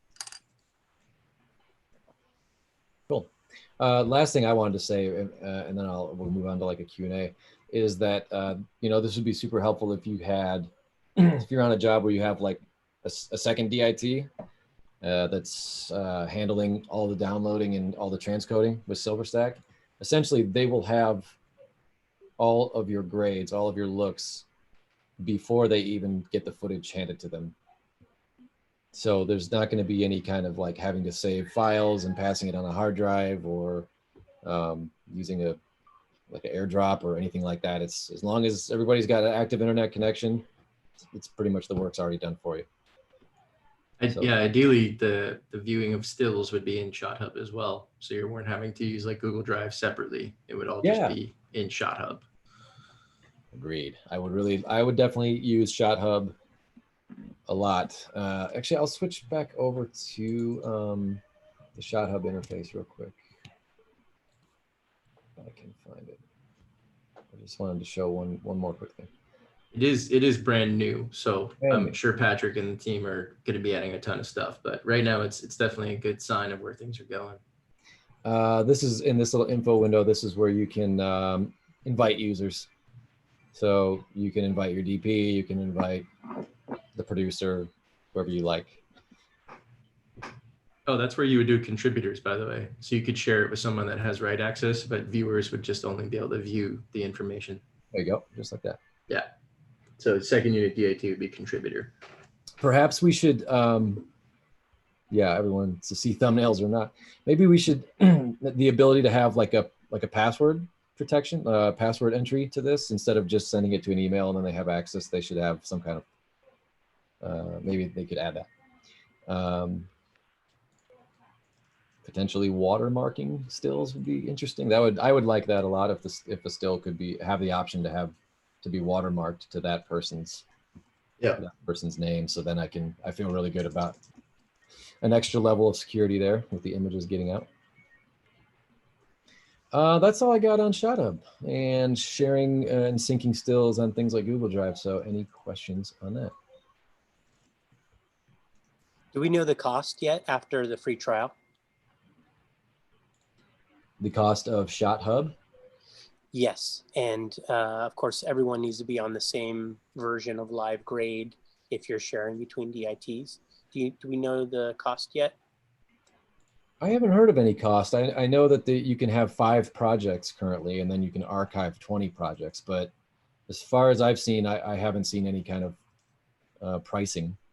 If there's any kind of if it actually costs, is there an added?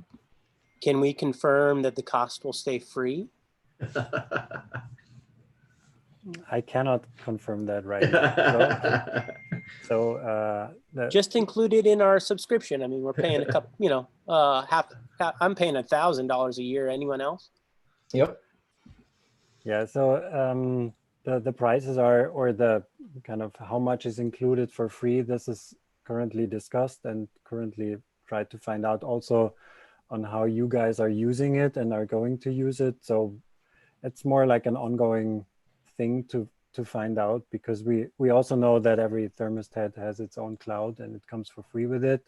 But on the other hand, we feel as soon as like production is going to be involved and benefits a lot by having direct access to like a film set information that you guys are providing, we feel just, I mean, I understand that you feel it should be included in Silverstack, but on the other hand, we feel a little bit that the production should also somehow, if the value is high for them, it might have a price then, this cloud integration with them. So, but that's to figure out still, and therefore it's a beta. I mean, every cloud also has its beta, so that's. Good point. Any questions about the ShotHub or Patrick from Pomfort's on here, so you can ask him questions right now. There was a request, Patrick, for like encryption on the viewing stills. If they were high-res stills, you know, say uploaded as well, we would want them watermarked, you know, based on the user, but we want production to feel safe that the stills are encrypted or the whole access is just like really locked down.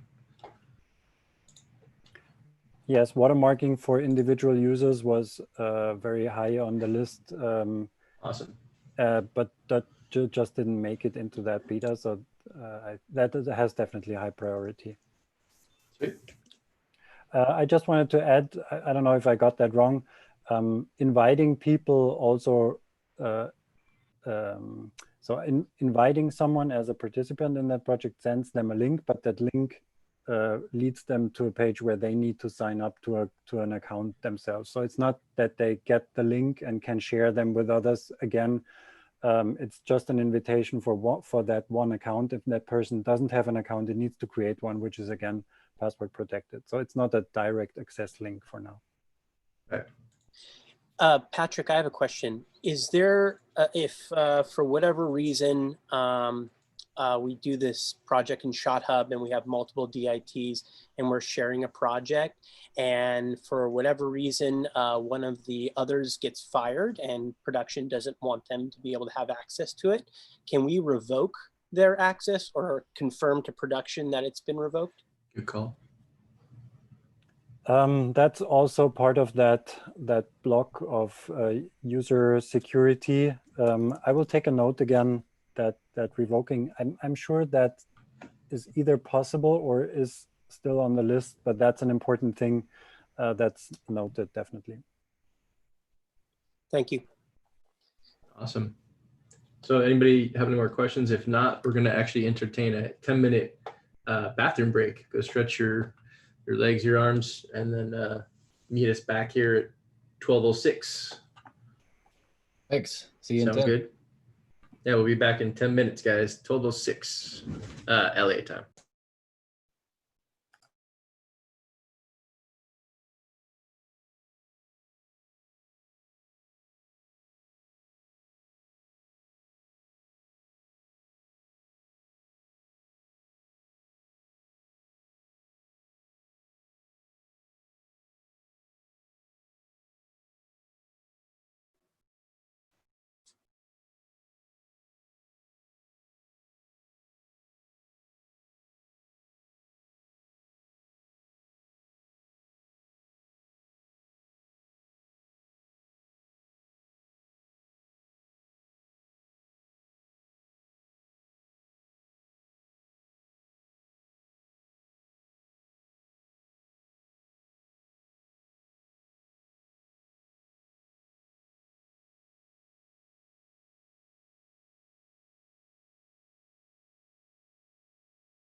All right, we're gonna get started in about 1 minute, guys.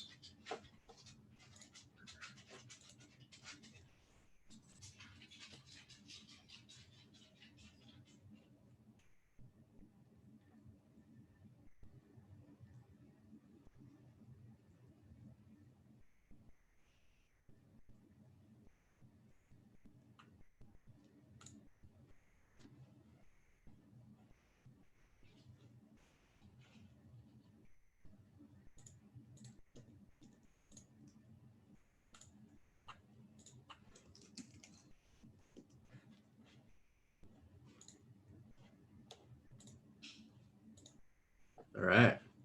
Pico, you there? You ready to get started? I am here and I am ready. Thank you. Nice. Just so everyone knows, we're probably about halfway through this, and we're going to start getting to some much deeper topics. So buckle in. Thanks. Further into the Dailies round trip. I just said further because I believe in our last session on Livegrade, we did talk about this a little bit, but we didn't really show exactly what we meant. And I kind of want to just show it, the whole thing. So this is about trust and verify. So make sure, this is making sure that you verify that you are maintaining color consistency through the Dailies process, and therefore can trust what is being seen by people in places where you are not is accurate. This is you following up, checking your work, checking the colorist work. This is something you would want to bring up in your prep with the either the Dailies colorist or the Dailies operator.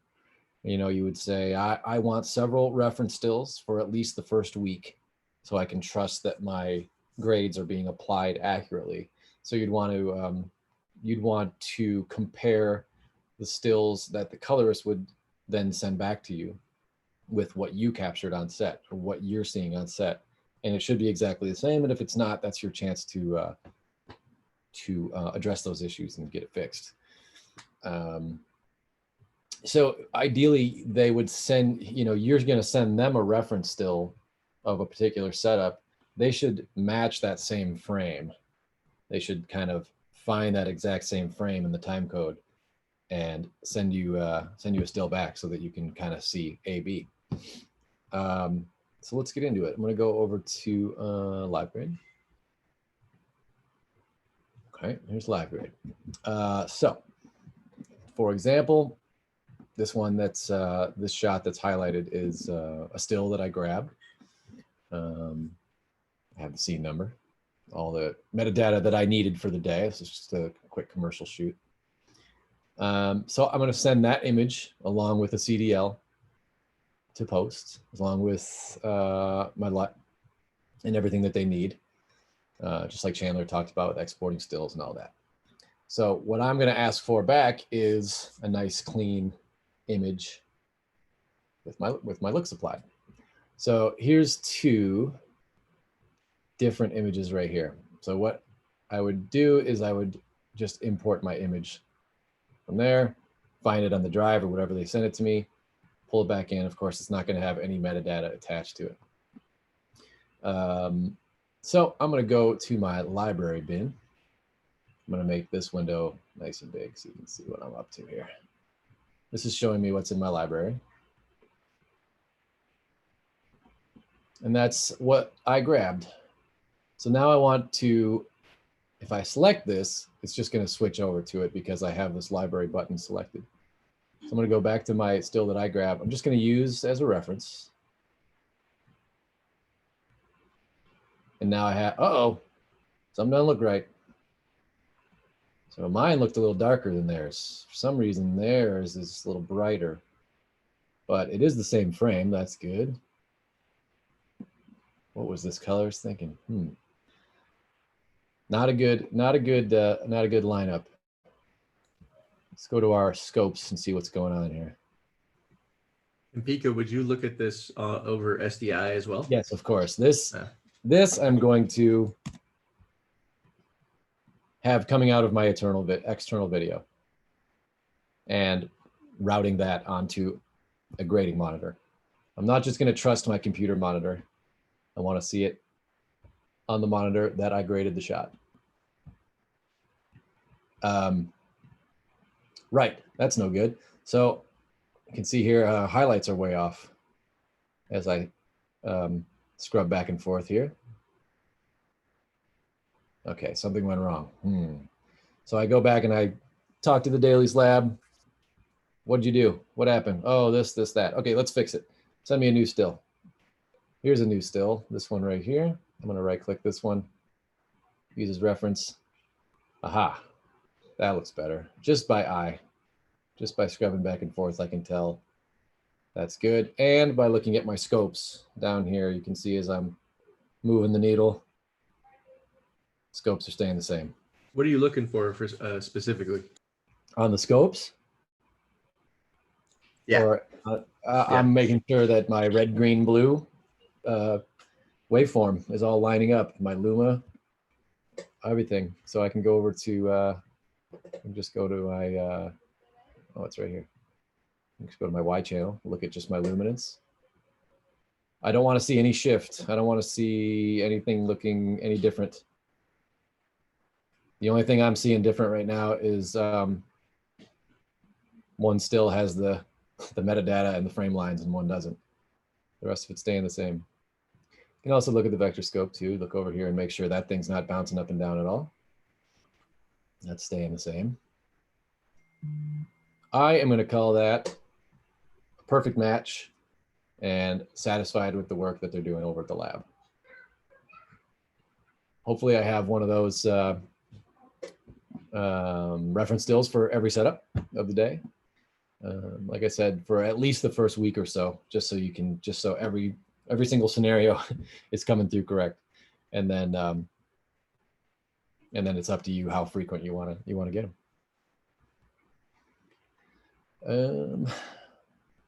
Any questions on that? Is there a way to mark it good? Is there a way to mark it good? Yeah. Is it mark the? Is there a way to mark it good? Yeah, I got a 5-star rating here. There you go. Thank you. Yeah, sure.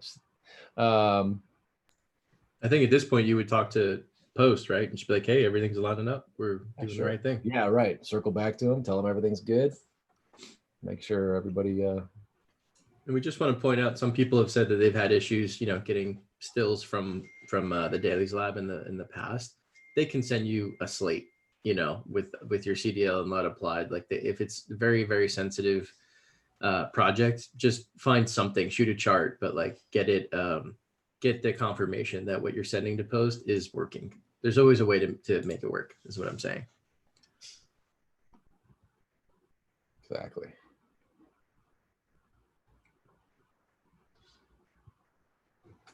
Good to move on. Anything else? Any more questions, comments?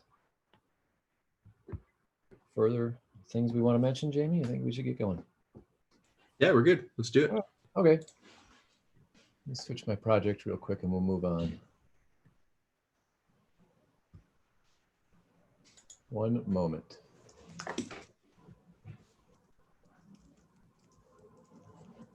Oh wait, wrong project, that's why. There we go.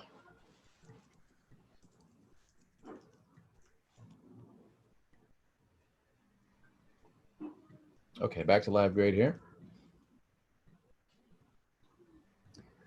And we're going to talk about lens filters and possibly sensor CDL node presets. I'll flash the title card just so we can make a nice chapter mark later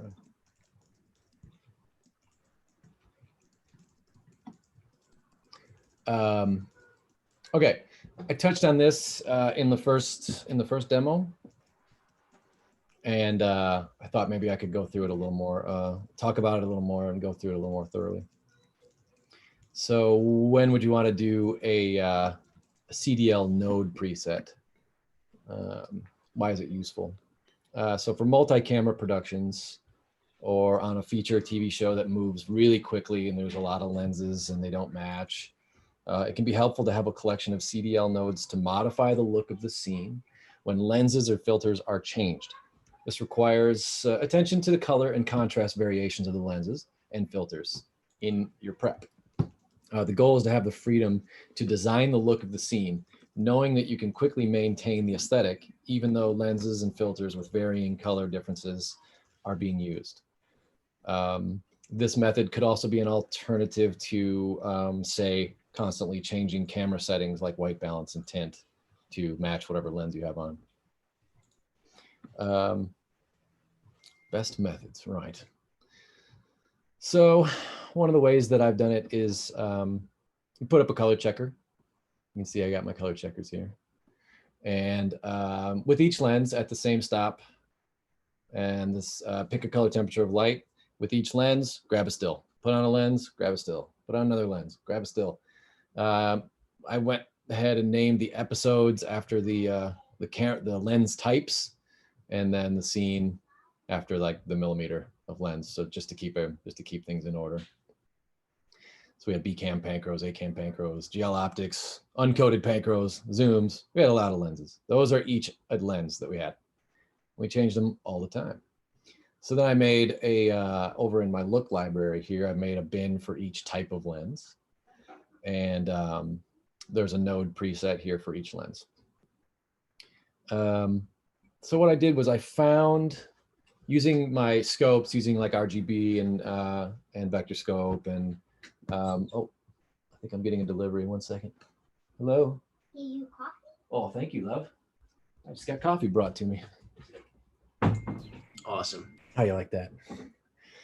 Whew, here we go.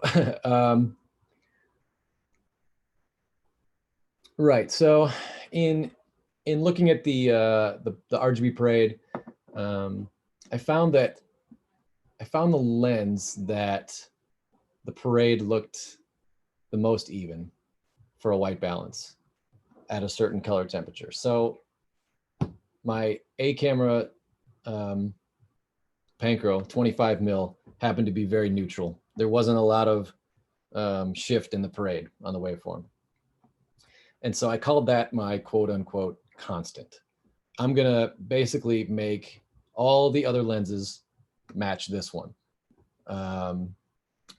The stills from all the other lenses. So I'd take the still, take it into the library, you know, do a reference. Unfortunately, I don't still have all these files, so I can't do a complete demo for the color checker. But just like I did with the Roundtrip, you put a still in the library and then you use as a reference, or you put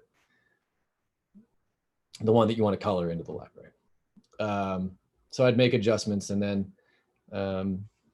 then I would add a node preset, and I'm going to show you how I did that.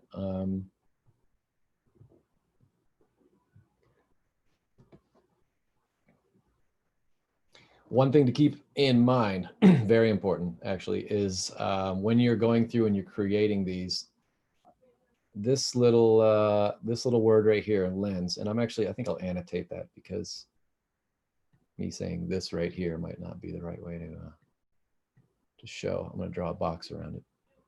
That. Hopefully you can see that. It says lens, and lens is what I typed in there. If you click it, you can customize, put whatever in there you want. It's going to be important to know what you're offsetting here, and I'll show you why in a sec.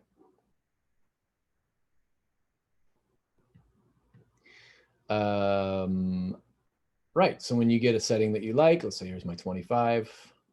I'm gonna put it in simples just so you can kind of see. Good. I like it. I'm going to save it as a. Sometimes you can create a whole preset right here, or you can create a whole preset, and that grabs your every single node that you're working with. So I don't want to really grab my LUT, and I don't really want to grab my saturation. I just want to grab that one node, because that's the node that's going to change, not the LUT or anything else. So I'm going to click on apply. Sorry, it's called create a node. New nodes preset, create a new nodes preset. Oh. And that's going to allow me to uncheck the nodes I do not want to save. So I think I showed that before. I'll uncheck what I don't want, hit save, give it a name, move on. So that's what I did for 29 or 30 different lenses. And then if we look at a shot, let's go to a, like say the A camera slot here. And I'll just double click to apply a look. So this is an example of a look we did on the day. Take my scopes off here. So here you can see I have two different CDL nodes. One is my grade, that's the top one. That's the one that my, my color correction panels and things are going to affect. And then I have this node underneath, which says lens, as you can see. So all these node presets that I made that were named lens change the lens node only. So it's easier if I put it in this simple form here, and I can show you. So here's my 25. When I change to a 32, top node does not move, only the second node.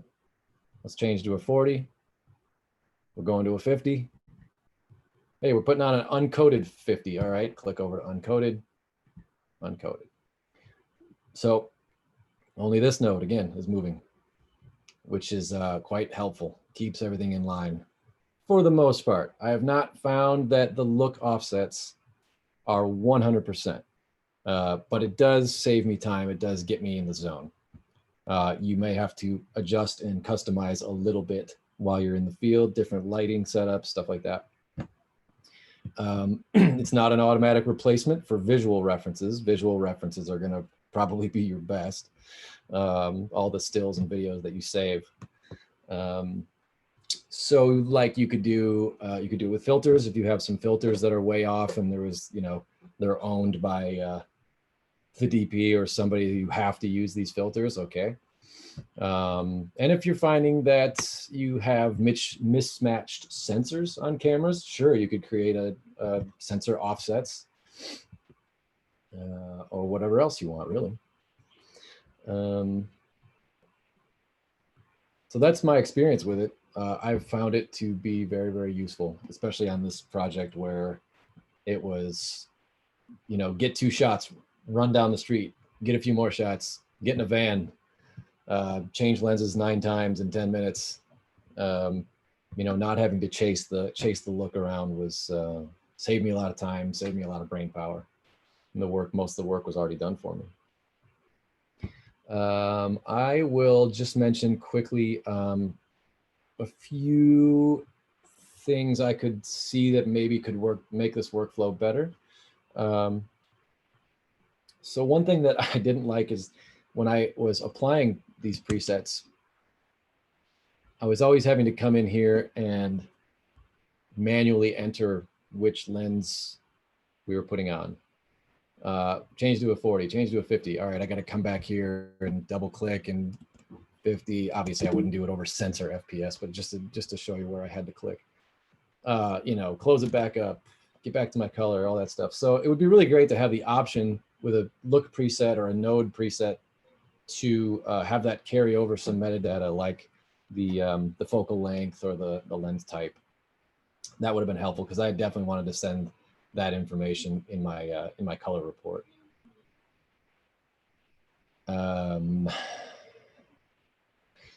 Currently, you're only allowed to you're only able to have 9 of these look presets assigned to keyboard shortcuts.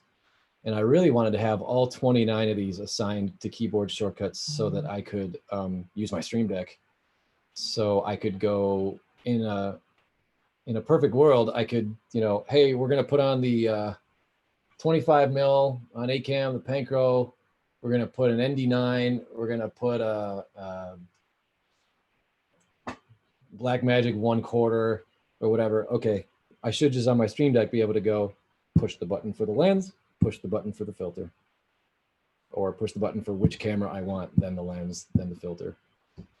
If I have all that pre-built, that would be such a huge time saver. I don't know if that's, if we can make more of those available to add keyboard shortcuts to, but that would really help. And then once you get into a situation where you have many, many nodes, I would like to have been able to do a bypass on the look without it bypassing my lens node. Like I would have liked some kind of a lock function right here so that when I bypass it, that just stays. But that's just kind of getting nitpicky, but that's what that's. You got a question for you, Pico. Go. When you export the shot, does it include the lens nodes? I think what Oh, wait, does it include the nodes, or you mean like what is it? What do you get when you export it as a CDL? Yeah. You still get the one CDL, and it makes it does the math. It makes the adjustment to the numbers. So your CDL, let's give this some numbers just so I have some numbers to look at. So your CDL is not going to be these numbers or these numbers, but a mathematical equation that blends the two looks the way it's supposed to. So the CDL then on whoever you give it to will look the way that it looks on your monitor as well. But you can see it does show you your CDL nodes, that you have a couple different nodes. And then does the order of nodes matter? Lens before or after grade? Yeah, it should be after the grade. The grade should be your top one. Cool. I would say this should always be your grade, and then everything else down the line. Maybe, yeah, sorry. More. Maybe I can make a comment, because this has been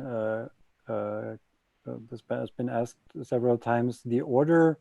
So if you have multiple of these grade nodes that are going to be combined into one CDL, so you have several of the color wheels and then one saturation, these get combined into one CDL. Within these, the order doesn't matter. So if you would click edit and move them around, the look would stay the same. But I totally agree that, like from organizational aspects, I would definitely keep them in a certain order where probably the grade comes first. That depends, but the mathematical order doesn't matter within these. But having said that, of course, in general, moving, for example, the LUT before the CDL or vice versa, this totally changes the look. It's just that if you switch the order between these several CDL nodes, the order doesn't matter. So great. Just to add that. Another note, just kind of on mathematics. Something new with the Livegrade Pro Beta are these amount sliders over here. And I'll bring one up. So you can set your grade or whatever you want to do with CDL, and you can actually back it off a certain percent. You can grade that way if you like. And I was curious about that. I'm going, well, if I'm going down to 50%, but none of these numbers change right here, what numbers get applied to that CDL file? And my response was basically the same thing. It does the math, and it makes the numbers accurate in the actual CDL file. That's from our friends at Pomfort, going through the filled out a support ticket, and that's the answer I got. So sweet. Is there anything on this section, or do we want to open up to Q&A for this section? Q&A, please. Anyone have any questions specifically about like how to make this work for lens offsets or even filter offsets, or for 3D mirror offsets? If not, we can move on. You tell me. You ready? Yeah, let's do it. Before we do, though, I think Chase is up, right? Or no, you're up. Yeah, for the ACES workflow. I think this will be my last section, and we'll get to Chase's section. Cool. So just so everyone knows, we have Jay-Z from Efilm on this call as well. And he's on the board of the Academy for ACES. I hope I got that right. But as we start to move this class into ACES and HDR and whatnot, he's available. There he is in the window. You can see him. He's available to answer any questions in terms of ACES and where it's at. And if you guys have specific questions. Yeah. Jay-Z, would you mind just saying hi and introducing yourself? And then we'll get to the class. Hi. What's exactly your title on the ACES board? Thank you for the invite. So Annie Chang is the chair of ACES, and Rod Bogart and me, we are the vice chairs of the Academy ACES project. And here I want to say ACES version 1 was not my fault, but we're working hard on ACES version 2. And we actually, when we started 3 years ago, we started with a listening tour and did interview the studios, the post houses, the DPs, the digital imaging technicians as well. And the RRT, of course, is very high on the list. We know about the highlight clipping, the purple artifacts, or whatever it is called. It's all documented on ACES Central. So ACES Central is actually a very interesting communication tool for everybody. And yes, in the Q&A, I would like to talk about ACES 1.1, 1.2, and then the upcoming ACES 2.0. So this was just for the introductional part. And I would like to answer questions or talk more about what we do in our ACES community when my time comes up in this webinar. Yeah. Awesome. Thank you, JZ. Cool. Thanks for being here. Appreciate it. I am going to share the presentation. Right. So I am not going to get into anything technical, anything super technical with ACES. It's just as kind of an overview. I just want to show how to use it in Livegrade, but I will talk a little bit about it and why you would use it.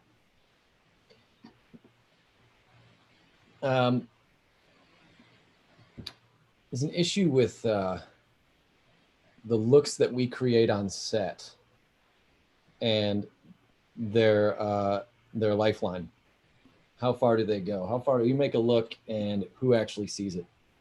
Well, I would like to have my grades make it all the way to final color as at least a leaping off point for the colorist to go, okay, everything's basically in line. Now we're gonna put the finishing touches on. So our CDLs are thrown away later because, usually, because as soon as you change color space for work in VFX or for finishing color, the look that you built on set in Rec 709 no longer makes any sense. So all they can do is take your reference still and try to match from there, which is going to take time. So using ACES saves money because colorists and VFX artists go back and forth on shots a lot, and having a base look from the DIT that actually keeps the look consistent leaves little to no guesswork and can save a ton of time. Colorists and VFX artists are trying to match our looks by eye because they're working in a way different color space than we're working on set.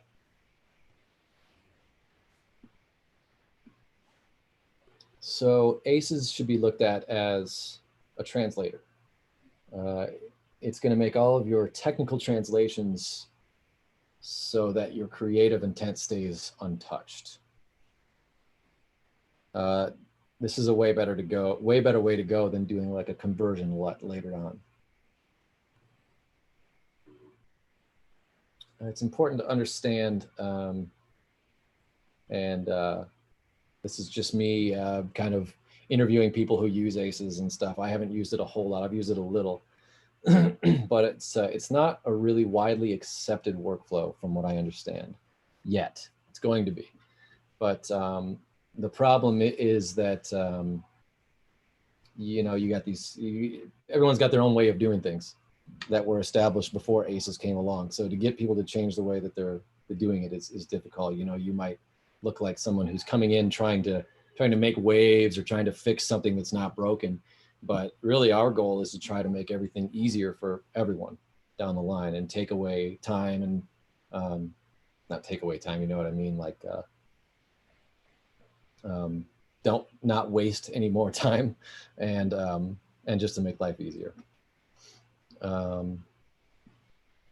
So I will show you Livegrade and just kind of how it's basically applied. Seeing Livegrade now, I hope. So I have just a look here that I created from a show, and I have it applied into my 8-camera slot, and you can see that it's CDL advanced.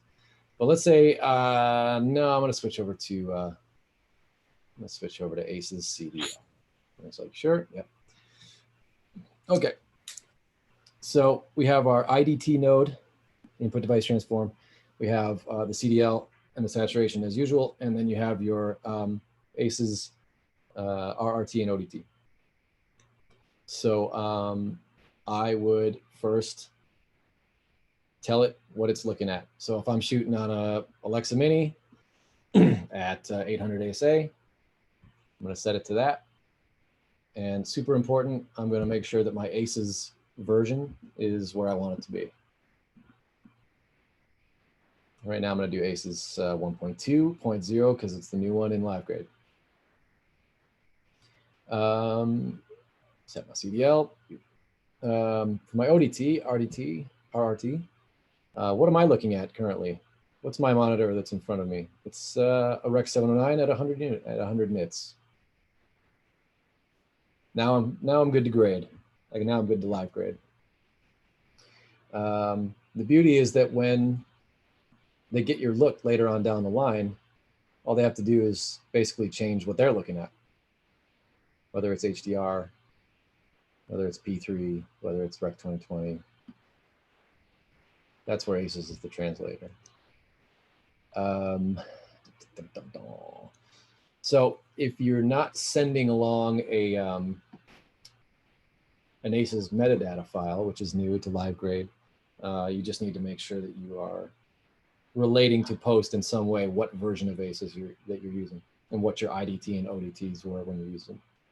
But that is where the AMF comes in. And I'll pull one of those up for you. ACES metadata file. So that's what an ACES metadata file looks like, mapped out. It's containing all that information. The information is actually contained in a .amf file. So it would look kind of like a text file, like a CDL, but with way, way, way more information. So to maintain consistent color appearance, transporting this information is crucial. Ideally, this information serves as an unambiguous archive of the creative intent. I stole that straight from the AMF specs PDF. I'm not going to lie, I didn't write that, but it was a very good quote. So soon, Livegrade will have the option to export the AMF plus a CLF, which is a common look format. So that'll be a sidecar file that will include all look modification transforms other than CDL to completely contain your look. So right now, if you if I go back to Livegrade and let's make a new shot here. So this is my ACES shot and I want to save it. Cool, I can save the AMF file. But if I'm in CDL Advanced and I have many nodes, I save that look and I go to export it. I can't do an AMF of that yet. That's going to require a little more magic. I think some further updates for the CLF and some of that math magic with the CDL nodes. Maybe Patrick can speak a little more eloquently on the timeline for that. But yeah, that's what's coming. Just wanted to keep it short. Just wanted to show kind of how Livegrade does it. So we can definitely now throw it over to JZ or get into some Q&A on the subject. Yeah.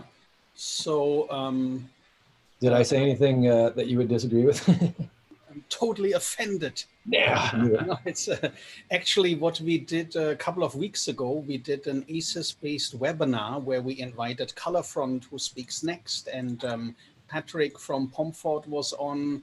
We also had Marquis and Doug from Autodesk on and did show how we share the ACES metadata file, the AMF already. That's a very interesting new part. It came out with ACES 1.2. So I was on the ASC technology committee, which did develop the ASC CDL already. And the most powerful function of the ASC CDL is that we can connect it to an EDL. So it tracks with the shots through editorial, so that somebody who has the EDL available in VFX or in the post house can have the right CDL, which was created with the DP by the DIT on set. So we took care that it arrives like a year later in the post house. What was actually missing is, was there an input LUT ahead of the CDL to match the Alexa to the Venice, to the Monstro, to the DXL, and which output LUT was chosen while creating it. You did show actually the Rec 709 and then the Rec 709 D65 simulation LUT. So there's already two different Rec 709 LUTs. It's very important to pick the right one to make the CDL appear right. So now the ASUS metadata file has all this additional data available, so that we can decode how the configuration on set looked right. This was a missing piece since ever. Only if you had your paper trail right, or I don't know. It was many different ways how it was described, and most of the time it was wrong. Also, legal or extended range is still an amazing error we have to deal with on a daily basis. So the AMF file really will help us there. Yeah. Hey, JZ, I got a question for you about that. Yeah. Will the AMF hold information about if the signal coming in is full, extended, or or legal, and then in post you can open that file and be like, oh, okay, they had the wrong input or output settings, and help maybe post or even DITs like troubleshoot that kind of thing? Yeah, it definitely needs to be in there. While ASUS by itself actually always works in extended range, so the workflow is always that we on the ASUS input convert head range to full range. I don't know how we call it. We call it video range, data range, extended range.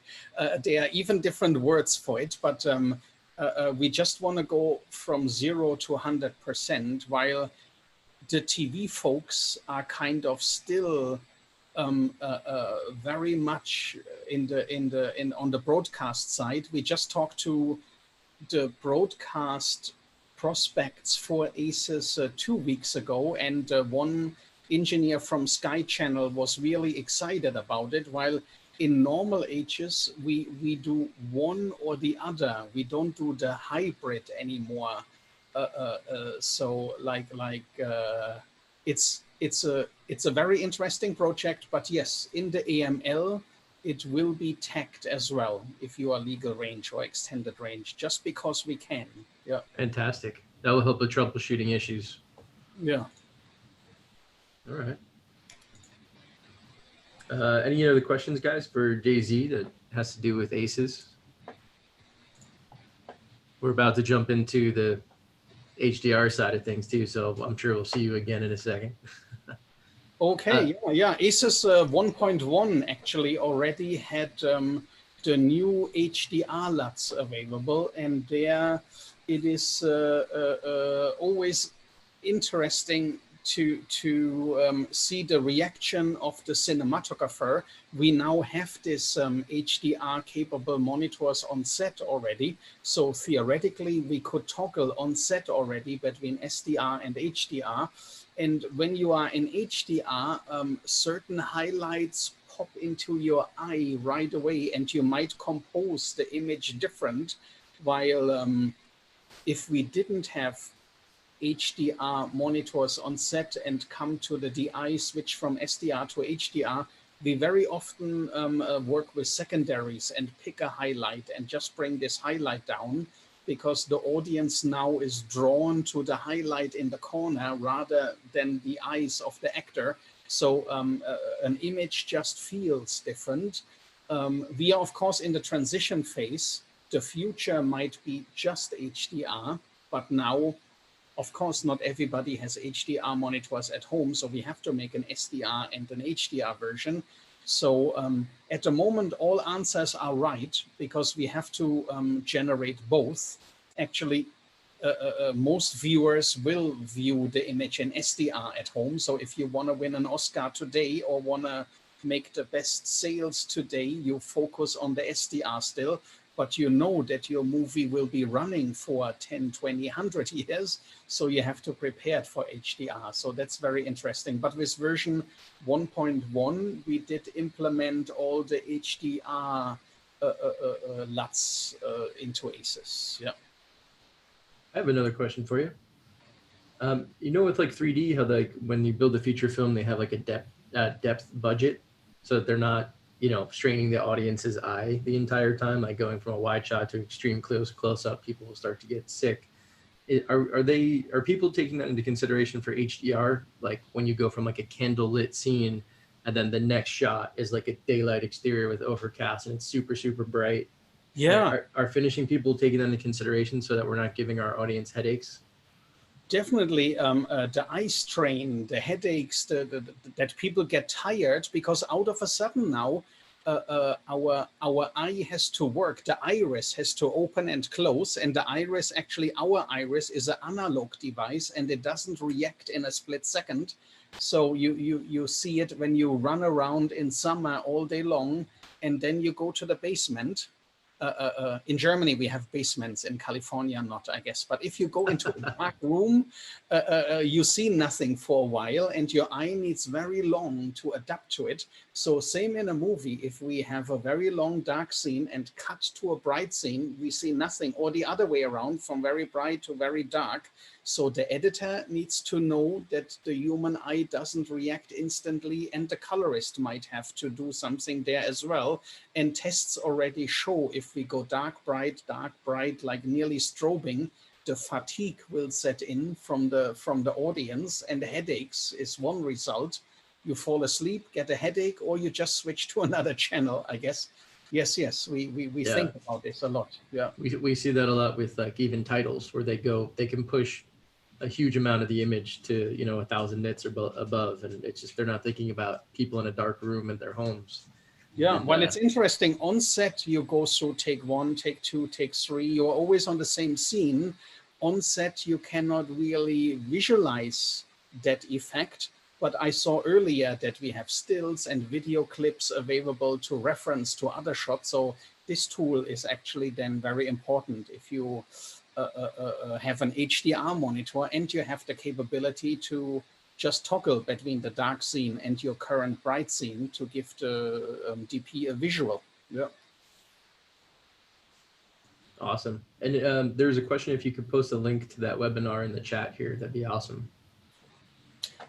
It's actually all on ACES Central. So yes, I sent a link of ACES Central, but ACES Central is very easy to remember.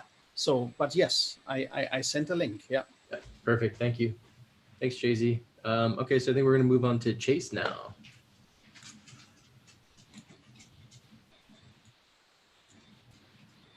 Chase, you ready for your HDR? Yeah, sorry. Oh, yeah, sorry, guys. My computer's acting up. I have a lot of apps going on at once. Let me share my screen with you guys and get it all set up. I'd recommend, for the first part of this, I'll just share my desktop, and then the second part, I'll share live video. But I recommend everybody in speaker view so you could see them side by side. Hold on.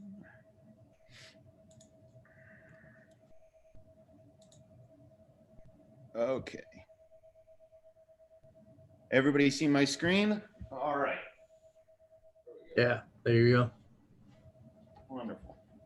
Okay, so today we're going to be going over the fs-hdr. Hold on, I'm a little advanced in the slides. Just a reminder for everyone to choose view options from the top of Zoom and go to side by side so that you can see Chase's monitors along with the slide deck.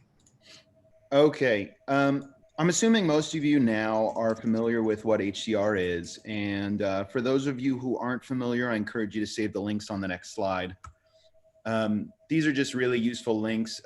Honestly, the demo is going to be great today, but they do so much better job explaining what the fs-hdr does, what HDR is, all that stuff. So please check out the links, read it over. They're friendly to read. They're not too crazy. Okay, the folks at AJA and Colorfront have done a really great job explaining different kinds of HDR and the benefits for monitoring on set. My goal for everyone is to come from this feeling confident that they could quickly and easily work with an fs-hdr from box to rack in Livegrade. For these reasons, I will primarily be discussing PQ and practical use cases for a DIT with the fs-hdr on set. So we won't be going over hybrid log gamma. Okay, the fs-hdr basically allows you to make an adjustment to your brightness levels and gamuts while having the image perceptually match. Sorry, these are jumping around. Now, what is a CFE? It stands for Color Front Engine. It's a new file type that is starting to be widely accepted by post houses everywhere. In addition to being natively accepted by all Color Front products, there is a CFE plugin for Resolve. Assuming that the lab is okay with receiving CFEs, this is the file type you'll be sending to Dailies every night. And I'll be going over later what happens if they don't, if they require you to monitor HDR on set and they still require CDLs. So let's see, how is this different from a CDL? And then I have just a little showing the two. On the right, you could see a CDL. As you can see, it's just very, very simple stuff. It's a lot bigger than a CDL for one. As you can see on the left, I have a CFE, and on the right, I have a CDL with the same values. CDLs are only able to hold a short description, slope, offset, power, and saturation. That's it. CFEs, however, are able to hold a lot more. And it's my understanding that they have the ability to carry potentially more information as CFE continues to be developed. Some of the values represented in CFE are metadata unique to each clip, like scene, take, cam roll, clip name. Other values that are represented are CFE in, CFE look, CFE out values. More on specifically what these are later on. All right. Right out of the box, it's incredibly simple to set up. Just plug it in using the Ethernet connection in the back of the device and use the select knob on the front to see its current IP address. Mine is currently set to 192.168.1.208, but I believe the default IP is 192.168.0.2. But yeah, you should be able to see for yourself. All right, before you begin, you'll need two different things. Hold on, there we go. You'll need two licenses, a Livegrade Studio license in order to add the fs-hdr as a device, and a Color Front Film module adds like a normal license in Livegrade. Livegrade Studio pricing can be project to project starting from $249 or an annual subscription of $999 a year. And the Color Front Film module is typically offered on a project by project basis. 1 month project licenses start at $279. I don't know if this is going to be updated or changed, but I would talk to the Pomfort guys about that. All right. First off, the fs-hdr can be added like any normal LUT box in Livegrade Studio. You can make the choice to monitor in 4K single channel or HD 4-channel mode while in Device Manager. You can also select whether to use the box in dynamic LUT or Color Front Film mode. Dynamic LUT mode can be used to apply a grade as a 3D LUT to the live signal. However, today I will be only demoing the Color Front Film module in 4-channel mode, and I'm only going to be using one of the channels. All right, now the fun part. Let's go to tools. Hold on, hopefully my screen doesn't freeze up. Okay. So we have CFE in here. Right now I'm working with, let's see, can we pin this video, the demonstration video? 1 second. Yeah, it's pinned. Okay, great.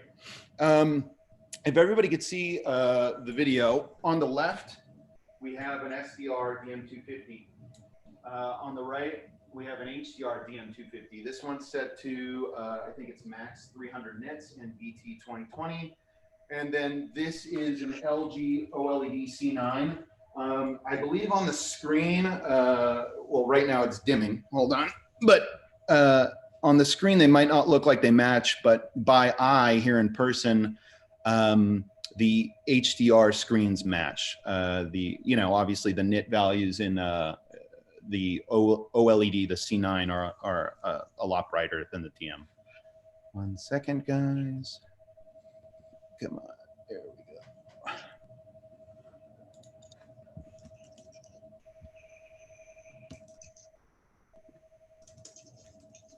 There we go. All right. So it should not be dimming anymore.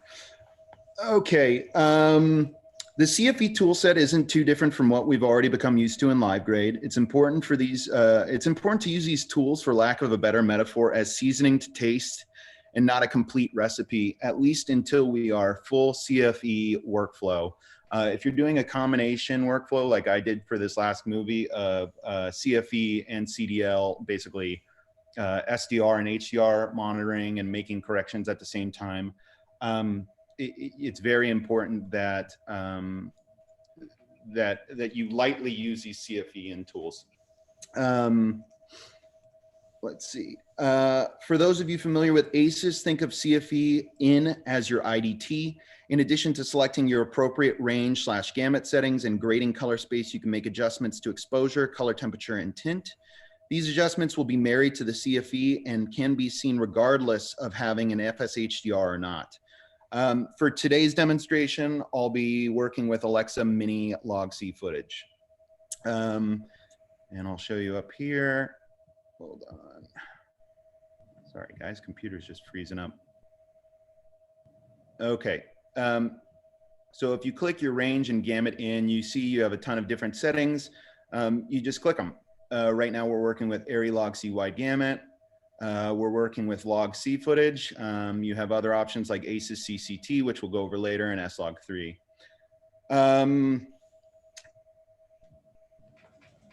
Going forward, I'd love to show you guys exposure.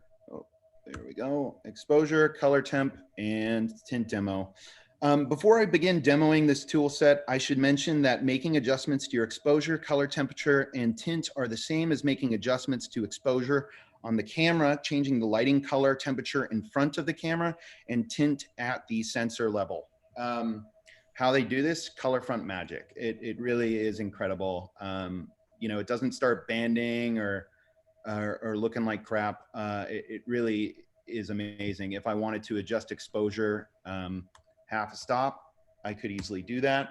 And the neat thing about this is this will apply for SDR and HDR. So if I wanted to make, if I was a full CFE workflow and I wanted to make an adjustment for HDR and SDR to the exposure by half a stop, I would come in here and type in 0.5, enter, and it will make a half a stop adjustment. Later on that can be used for SDR or HDR. It's pretty neat. Same thing with color temperature. These unfortunately don't work in color temperature values. I can't type in 5600 and have it be 5600. But if I drag it to the right or click up, it will warm up the image. And same thing with tint. Add a little green, add a little magenta, and they're just incredibly clean tools. All right, let's move forward and I'll show you guys the CFE look. There we go. In addition to having CDL transforms, the CFE look allows you to throttle HDR amount or HDR effect, and also allows you to blend in between the looks. I might mention this later on, but if you are splitting your workflow and doing half CFE and CDLs, if you're not 100% CFE, you need to be very careful blending between looks, because frankly, there's no way of matching that in the, at least no way that I know of matching that in the SDR for CDL workflow. Let me bounce back.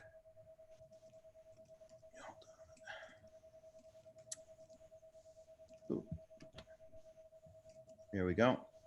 So we have a bunch of presets here from ColorFront. Unfortunately, at the moment, there's no way of adding your own LUT.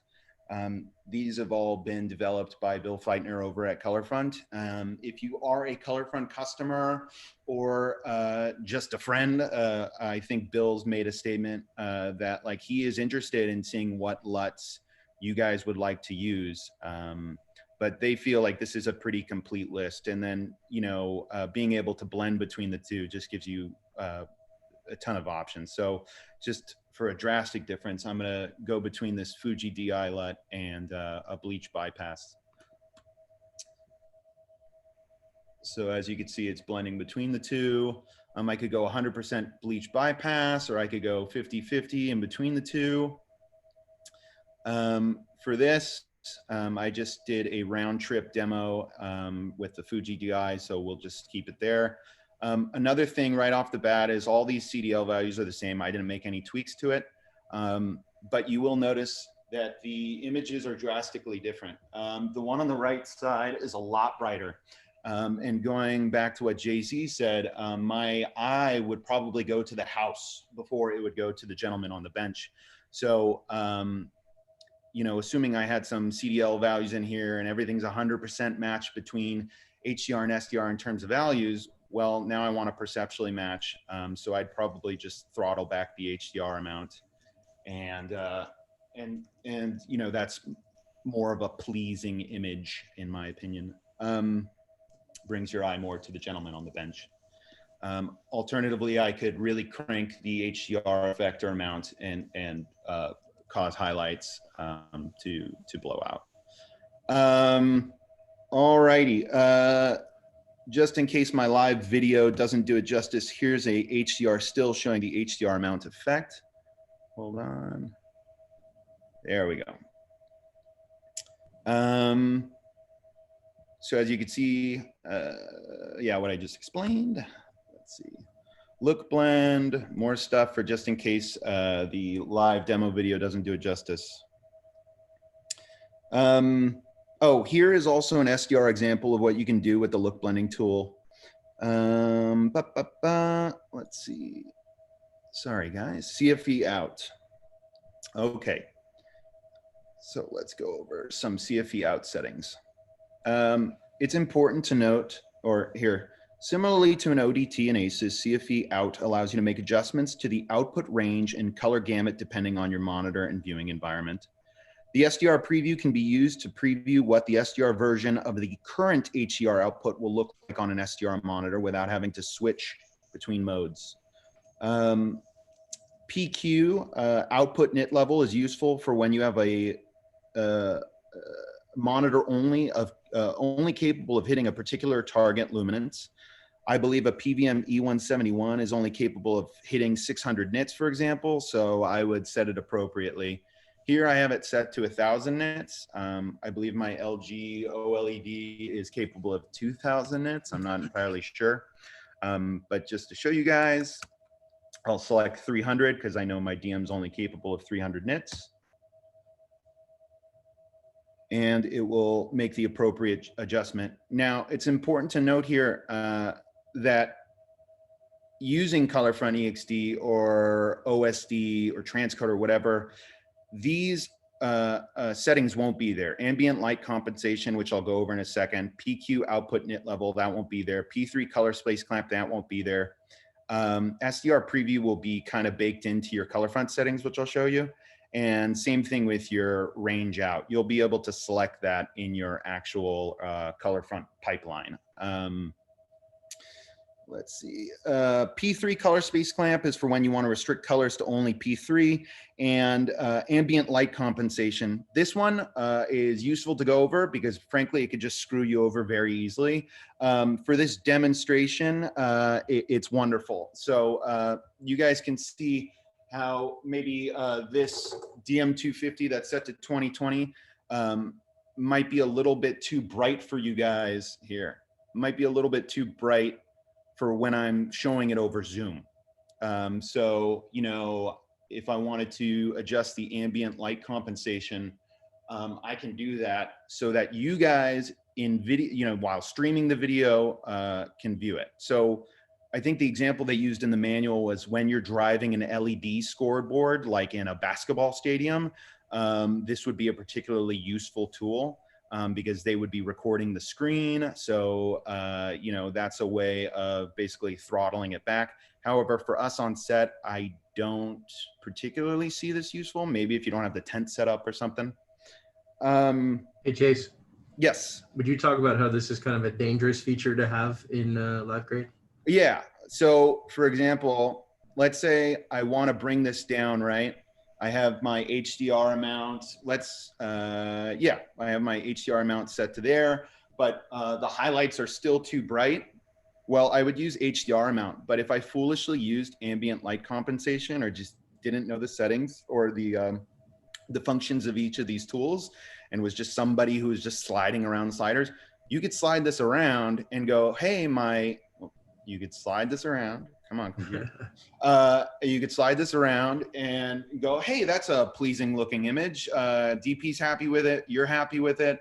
And then you bring the CFE in, or your Dailies operator does, and they apply it, and it looks exactly the same it did before I throttled this ambient light compensation. Well, that's because it is a user definable setting and tool. However, it does not translate over to it doesn't come across in the CFE.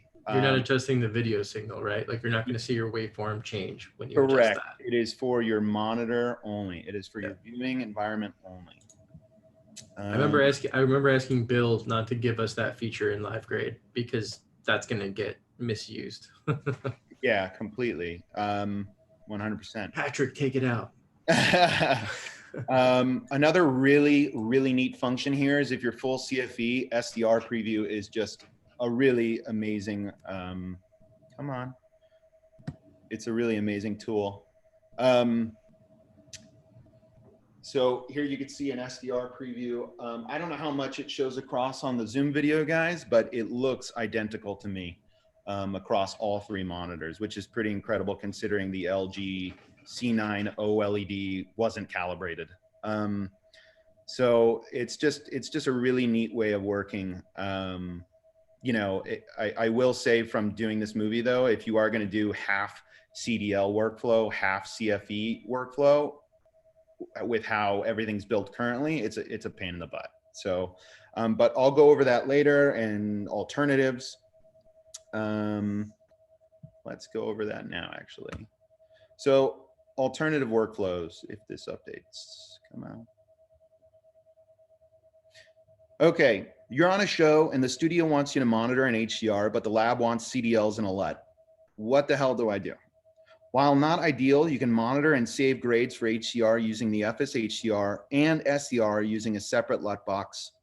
Pomfort, if they haven't already, are coming out with an update so you can save CDLs while using an fs-hdr. Currently, though, you're only able to save CFEs when connected and using the fs-hdr in LiveGrade Studio.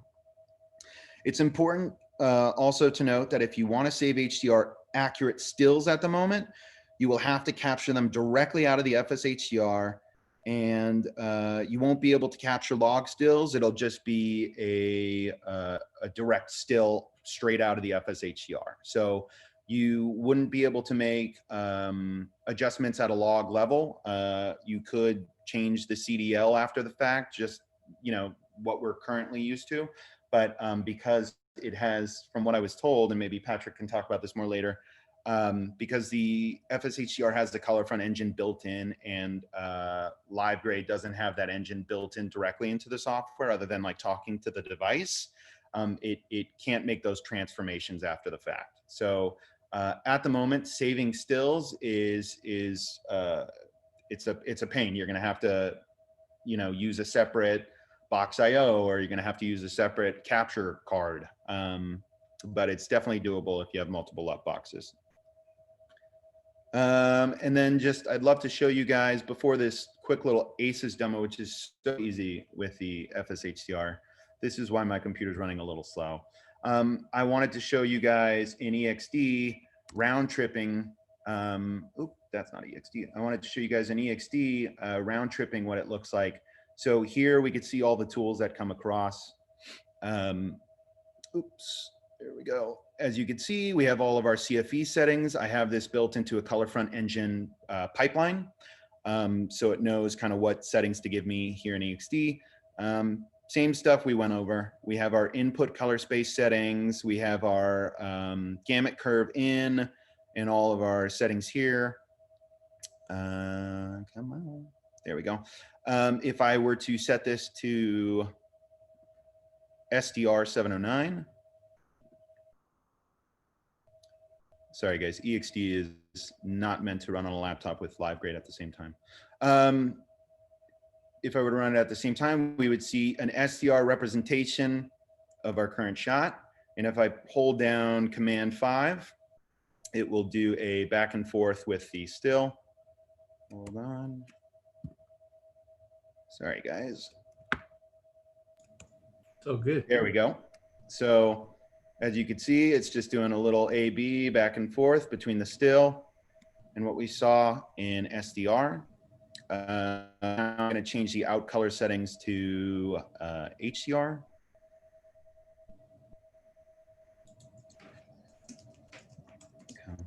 There we go. And I'll click over to the still that I just saved in EXD. Oops. And I will back and forth with this one as well. Command 5, as we could see, everything lines up 100%. For those of you who aren't so familiar with HDR and wondering why you're looking at a log image right now, it's because it's in a PQ space. So it's gonna look like that on your end. But this is, if I was playing this out to the monitor, you guys would see that it's 1-to-1 in HDR.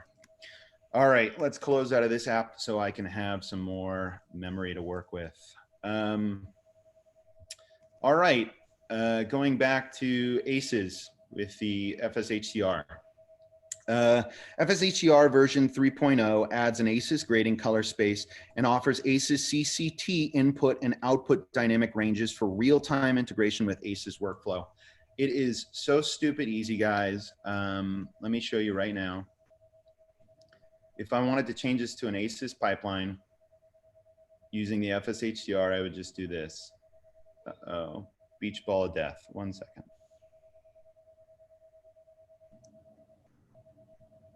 There we go. What were you changing? I haven't changed. You know what? It's giving me the beach ball of death right now. But now I'm changing something. All right. So range gamut in.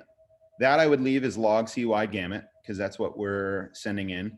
I would change the grading color space, however, to ACES CCT. Okay. And then I would change this range out to ACES CCT as well.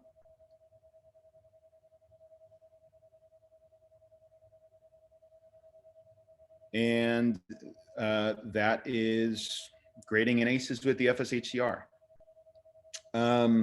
You have all the tools that you're used to with the fs-hdr. I can still throttle HDR amount or effect and blend between two looks. It's pretty amazing. I think when we're full CFE, you guys are going to see a lot of when we're full CFE, it's just going to be stupid easy, guys. It's at the moment right now.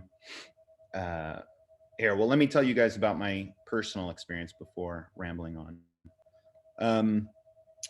There we go. I recently did a movie where they asked me to monitor for HDR on set. I got the call for a job a day before we shipped our gear out.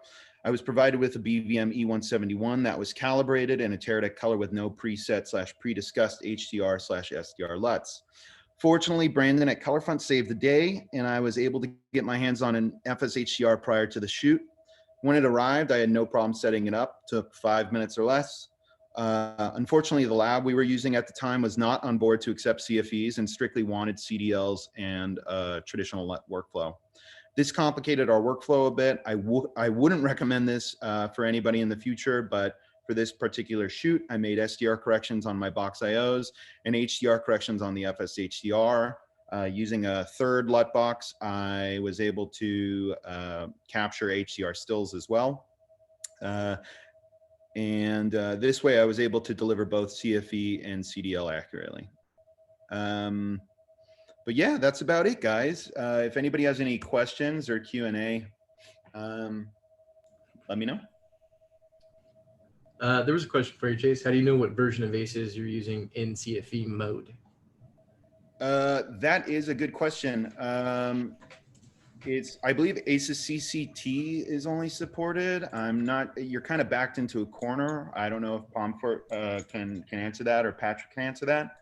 I personally haven't used the fs-hdr with ACES yet on a shoot. It seems relatively straightforward, but in terms of which ACES version I'm using, I'm not sure if this ACES window would apply. Patrick, are you there? You want to answer that?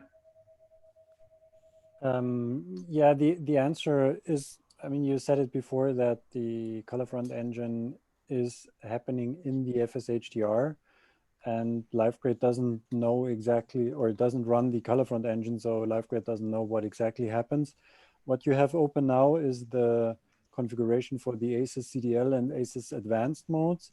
For the color front mode that you've been showing right now, you're relying on the engine running in the fs-hdr, so I probably cannot answer directly what transforms are happening in there. That would be a question then for color front.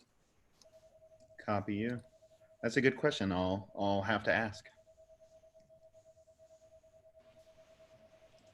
There was a question about if you're doing a CFE workflow, how would you get this into Resolve? If, like, let's say Dailies or Final Color is using Resolve. Do you have an answer? Yeah, they have a plugin currently. I've seen it in use, and it seems like it's working well and 100%. They aren't sharing it with non-color front customers at the moment, I believe. I think it's still beta though, yeah? Yeah, it might be. They said it was working pretty well last, right. I think when we were on that call with Steve earlier this week. But yeah, everything is still very much in development. You know, it's still in its baby stages, but CFE, that whole engine and pipeline works 100%. Right. Yeah. And so just so people know, inside Resolve, ColorFront is releasing an OFX plugin that has the CFE engine that you can add as a node into Resolve, and it will support the full CFE. It's kind of like a Trojan horse into Resolve, which is awesome. Not ready yet though. Hey Chase, there was a question about were you using the Box.io to grab HDR stills? Yes.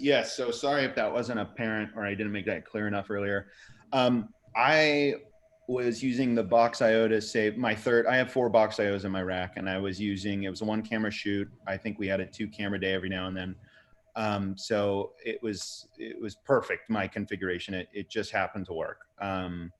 I was using an extra Box.io, not for its LUT capabilities, but frankly, just for HDR stills.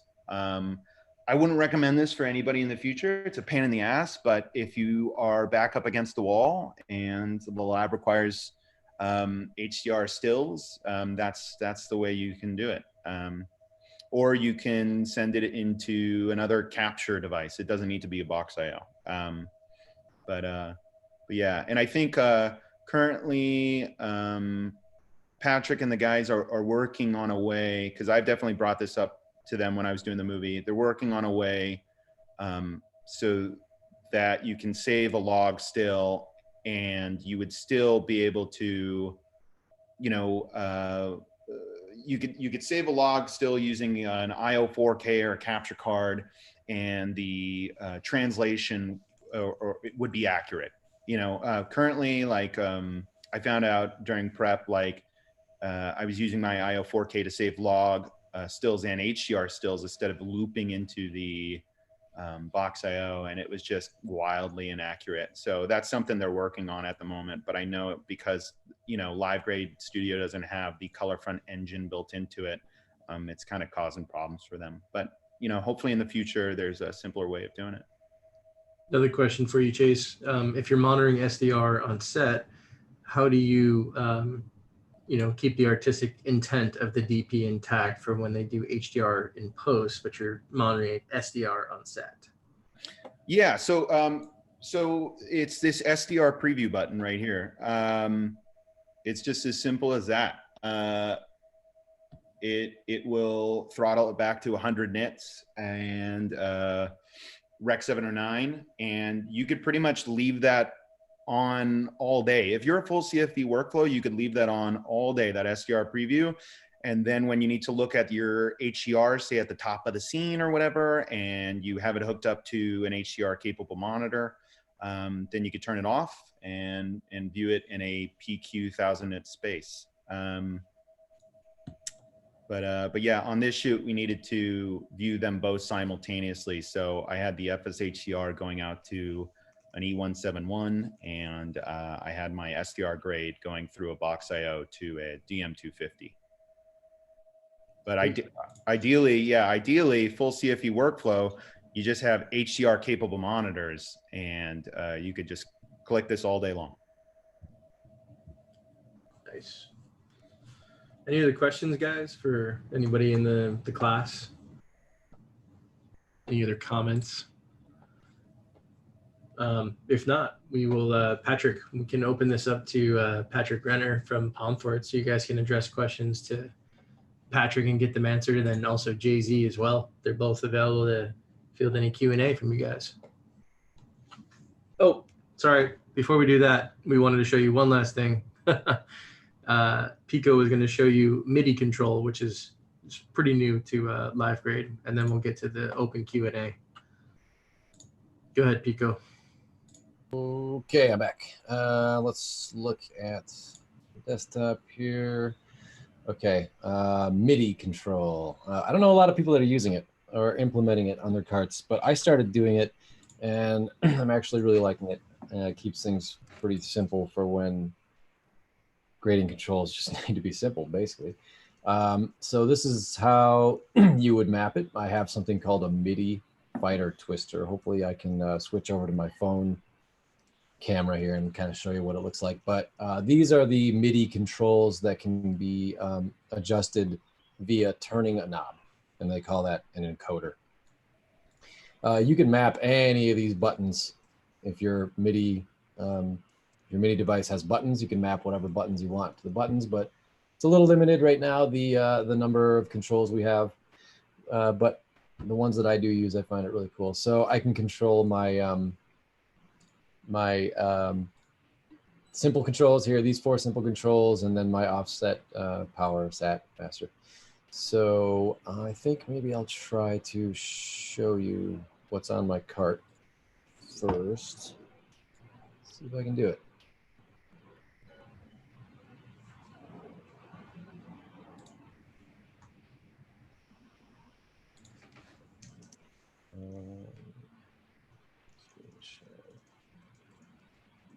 Maybe I can't. Screen mirroring. Huh. It was working before. I don't know why it doesn't now.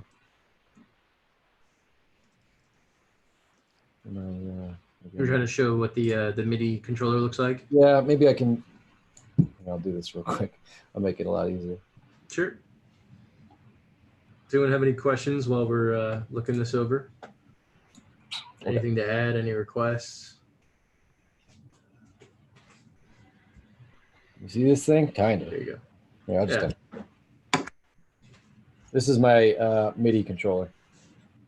And when you plug it in, you get LEDs, and it's got knobs, and each knob is a button that you can program. So plug it back in. It's just all powered over like a USB 2.0. Very simple. So it's lighting up. And then I have just like different LED lights for it to control different things. So if I go to Livegrade. So instead of using a, say like a tangent panel or whatever you got, you can just hook up a little MIDI controller, which are super inexpensive. This one was like 200 bucks, I think. And I have knobs for offset, power, slope, can change the saturation with a knob. And then if I go to simple commands, I have a contrast knob, stretch, warmer, greener. So I kind of keep that right near my Stream Deck, and I use the buttons too to like sometimes to run different video routing presets or to switch slots or something. I got the buttons working too, but Mostly it's just for those simple color controls.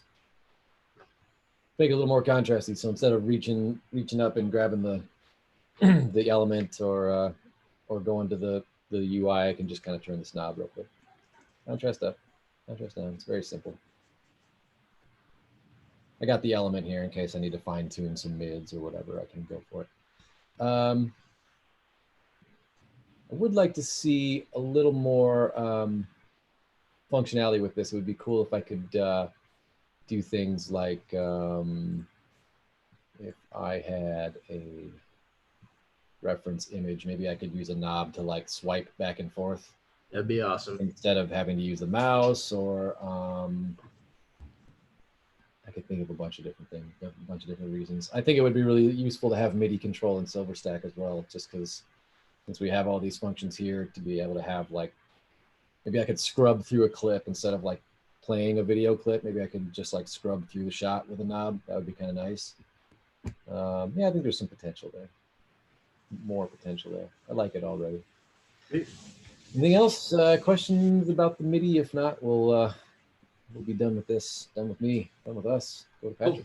Cool. I want to open up to Jay-Z real quick. He just has something else to add, and then we'll open up to Patrick for feedback and requests. Yeah, per request into the chat window, I did cut and paste the link to the webinar we did for ACES 1.2 with Pomfort together with Colorfront, so you could have a look there. And I also send a link to the documentation. There is a DIT user's guide, but it will be most likely for somebody who has never done ACES, while I have the feeling that all of us in this chat group have done it before. And what we also know is that it's not necessarily the decision of the DIT to convince the production to go one or the other way. We of course want to pick what's most comfortable for the DP, since we are the service provider for the DP, who then is in contact with the director.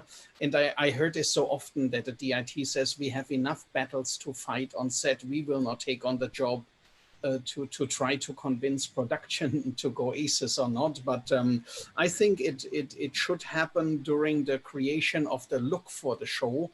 And a very good formula is that the DP sits together with the colorist in a theater with the hair and makeup footage shot with the same camera, same lenses, lighting, same camera package, looks at this footage and then looks through different looks, logs the look, and then hands it over to the DIT.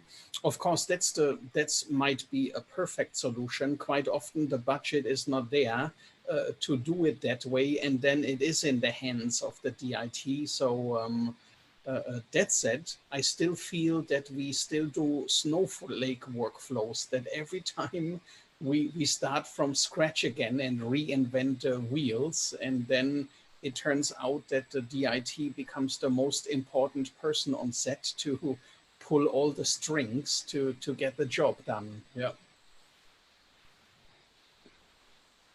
Anyway, the documentation is in the chat window. Yeah. Awesome. And if there are no more questions, I grab my surfboard and go surfing. Yeah. Yeah. Yeah, be safe. Thank you for joining us. And we'll go to Patrick after this. Any other questions for Jay-Z directly, guys? If not, thank you for joining us, Jay-Z.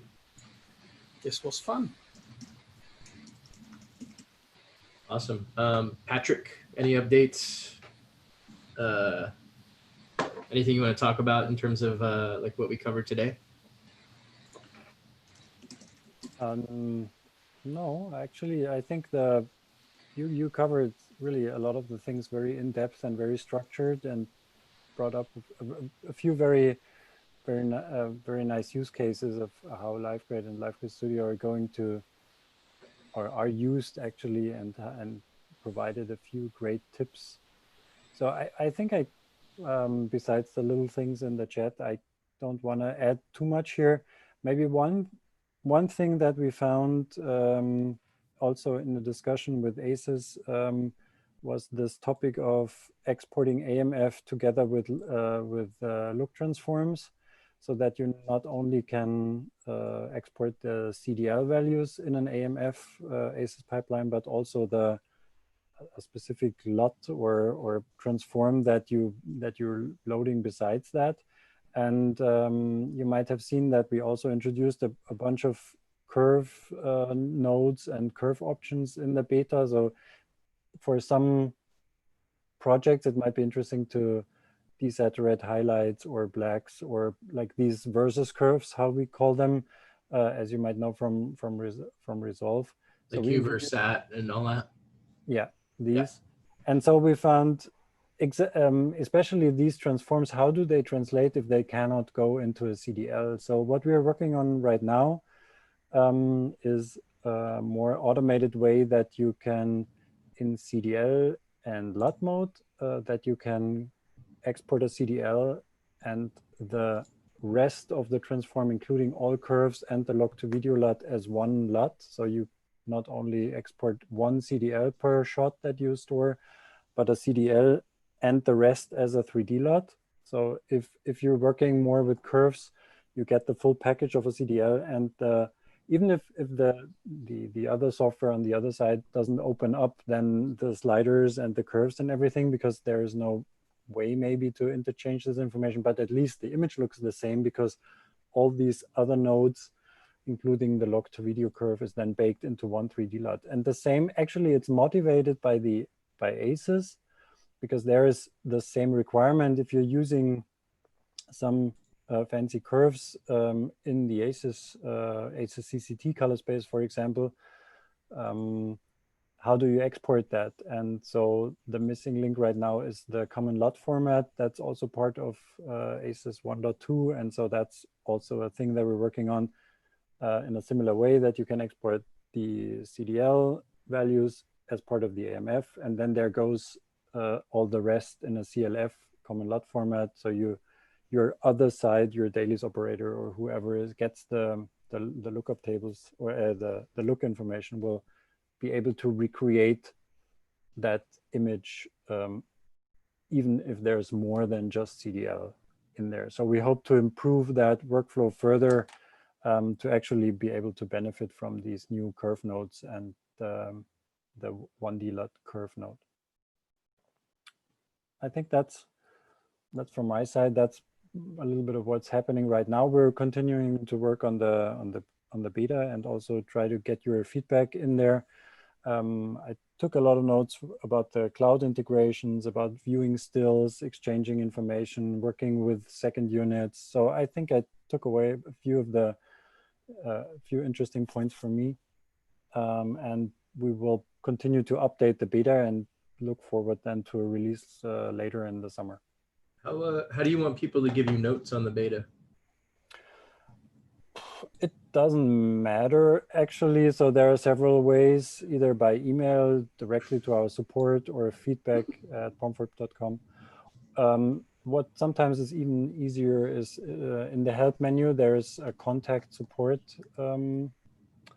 menu item where you can directly type in your feedback and send a crash report, for example, with it if you're experiencing, or the log, the internal log, if you're experiencing problems.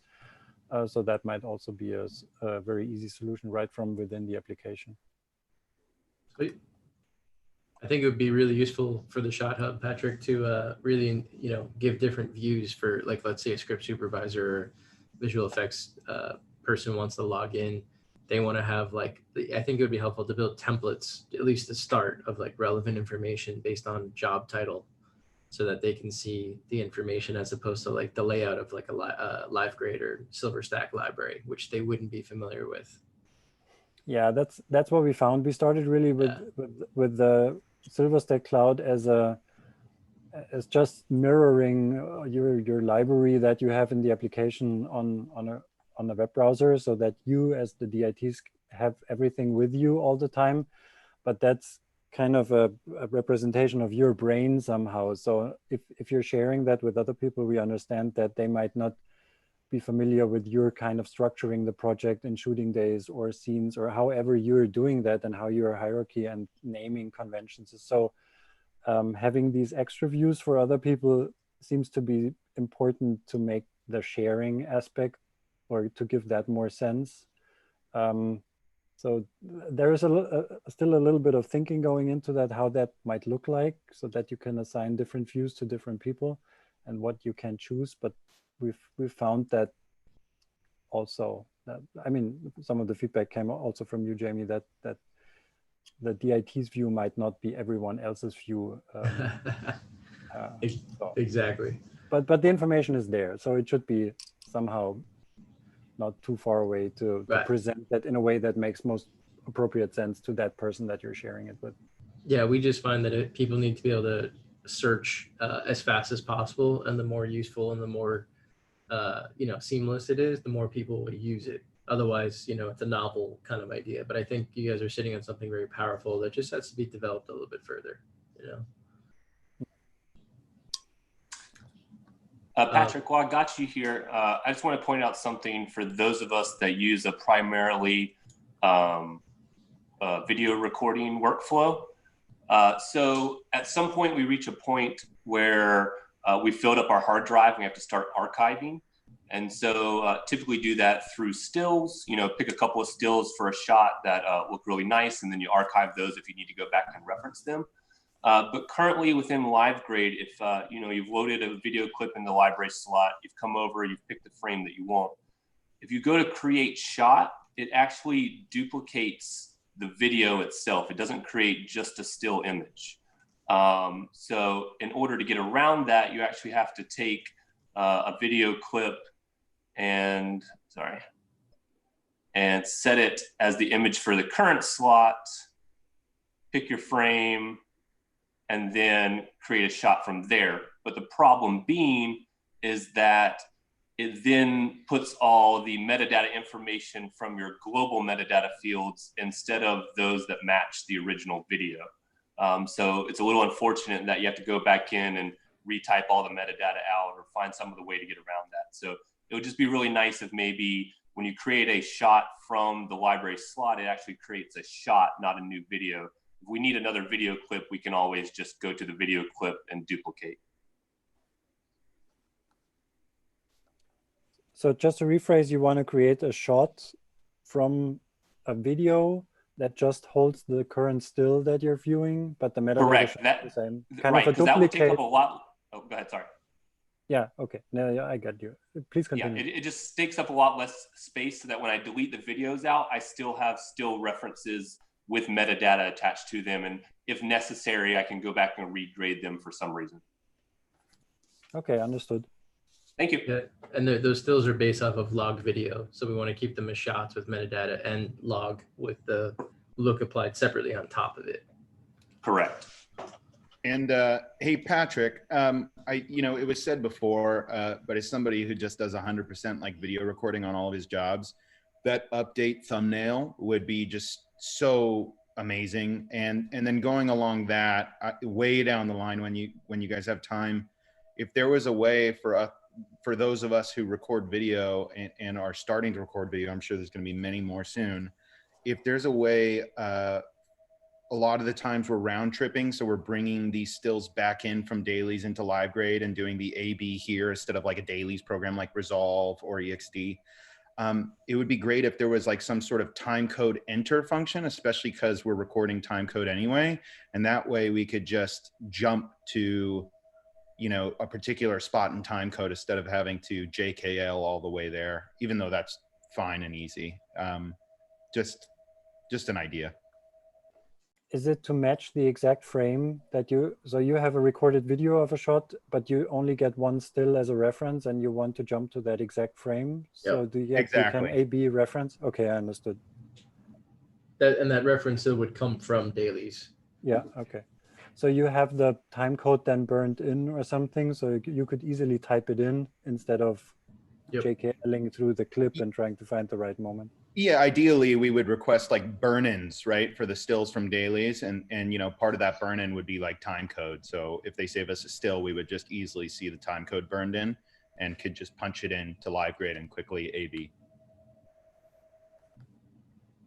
Okay, understood. Anybody else in the crowd? Any feedback? Any requests? Any comments?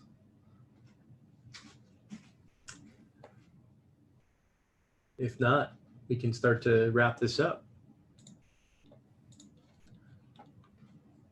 All right, guys. Well, thank you everybody for joining us. I'll hand it over to Pico in a second here, and they can say their goodbyes. Thanks. Thanks very much, Jamie, for moderating yet again, and thanks to Chase and Chandler for all the really hard work you guys put in on this. Thanks everybody for joining in here and around the globe. Appreciate it. Hope you take something from it. Message me anytime directly if you want. If any of you ever want any kind of like one-on-one Zoom, show you how to do something, show me a better way to do something, I'm definitely open to it, especially since none of us are working. Most of us aren't working. So just a big thank you. I also want to throw out there in the YouTube video link, or under there, I will throw a link to the regular Livegrade class that we did like about a month or so ago. And if you guys want to see a more advanced version or a really simple version of Livegrade, let us know. We can put something else together. All right, guys. Thanks, everybody. Thank you. See you Thank you, soon. everyone. Have a good night. Have a good day, wherever you are. Bye.